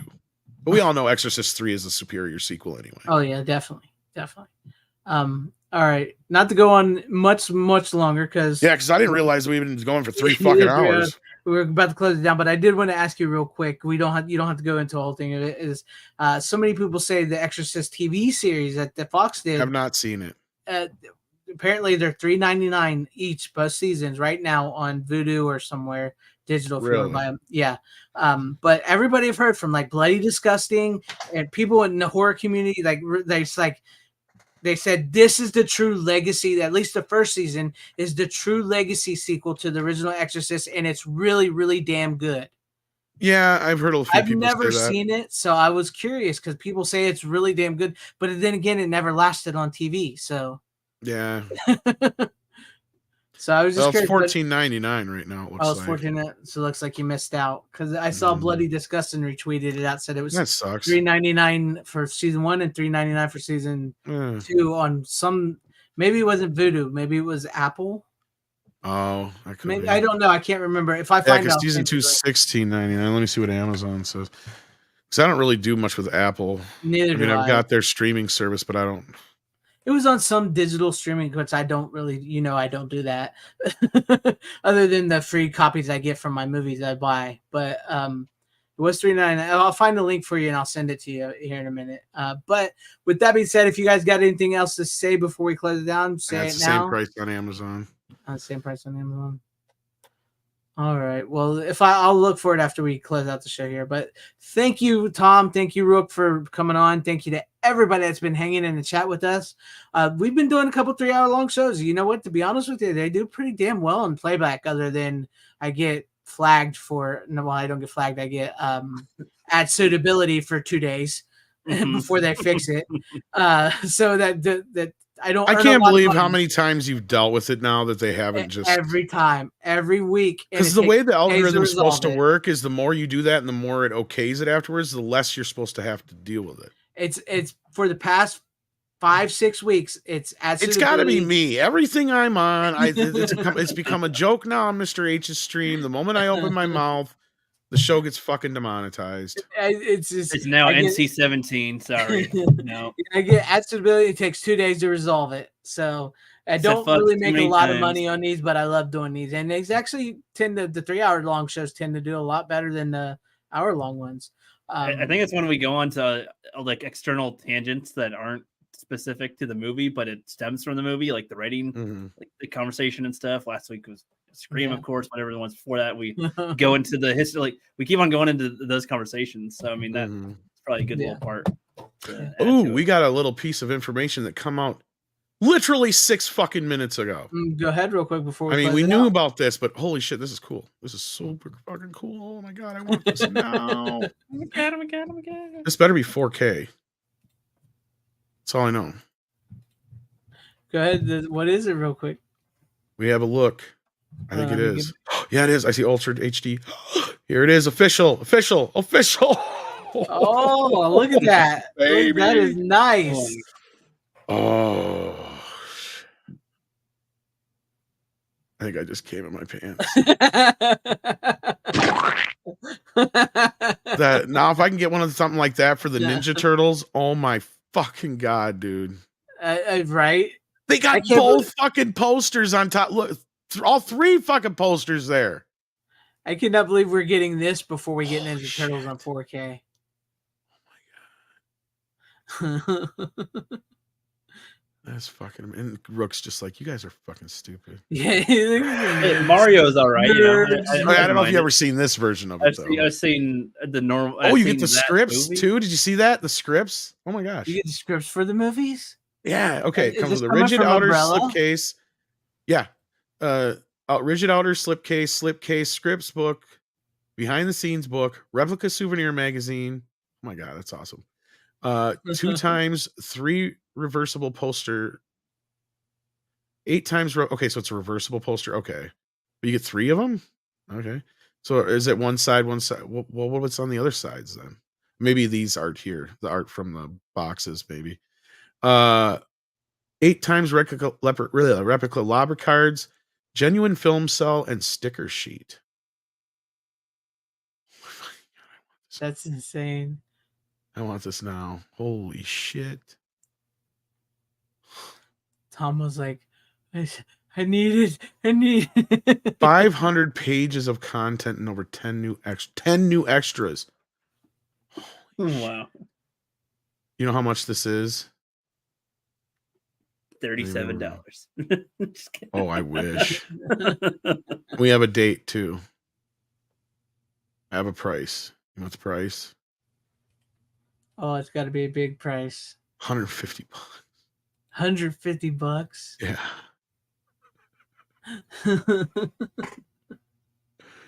You know you're going to get it. I just did. It comes out in January. Well, most of it's $30 just for fucking shipping. It's $100, $30 shipping plus tax, so roughly around $150. R&B is having a stroke. Oh, is he right now for real live, or where's he at? No, he's making a joke about. I know, but I'm like, oh, Jesus Christ. You know, you never know sometimes. Yeah, be careful. Bucks, so. Wow. Tom's like, I did it. It's mine. It's mine. My order is being processed. As soon as my order is processed, I'll share the link with you guys. I'm not stupid. No, I'm just kidding. I don't know. Am I a mod? I don't know. Type something in the chat. I just put in the link. Did it pop up? Yeah. Yeah, you're a mod. You got it. It didn't link it though. It didn't turn blue. The link. But there you guys have it. It usually doesn't accept the links unless they're a mod. Usually, he is a mod. All right. Well, here's the tweet. Okay. Well, here's the tweet. And then, well, Robert's been filming lately. I don't know how much I can say, so I'm not going to say anything more than that. So he's been quite busy. Yeah. Because I've tried a few times to get a hold of him. That is insane. I would love to buy that, but I love that came in right at the last minute of the show too. Nice palate cleanser after the horror talk. We get that. Oh, this is fucking amazing. Oh my god. I would love to get that, but Umbrella. I can't drop 150 bones on amazing. Oh, I'm sorry, dude. Yeah. They might come out with a version that's not so swaggy. If they just give like the movie, I'm sure that they'll probably do Don't get me wrong, I want all that stuff, but kids are expensive. I didn't even look. There might be a standard 4K version on here somewhere. I didn't even look. But thank you, Tom. Thank you, Rook. Thank you to everybody in the chat. Thank you to everybody watching at home. I hope you enjoyed the show. Wednesday nights, the Physical Media Show. It's the place to be. Oh, there's actually, there's a smaller version here too. Oh, good. Well, I'll probably. Here you go. It's just the slipcase in the movies, and it doesn't come with a third disc though. So I don't know what you're missing out on here. Well, I'm sure you can always hook me up what's on that third disc. Probably. Yeah.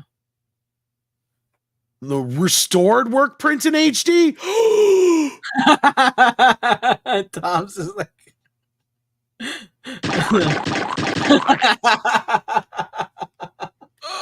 I can't talk, guys. I've been dehydrated from coming so much.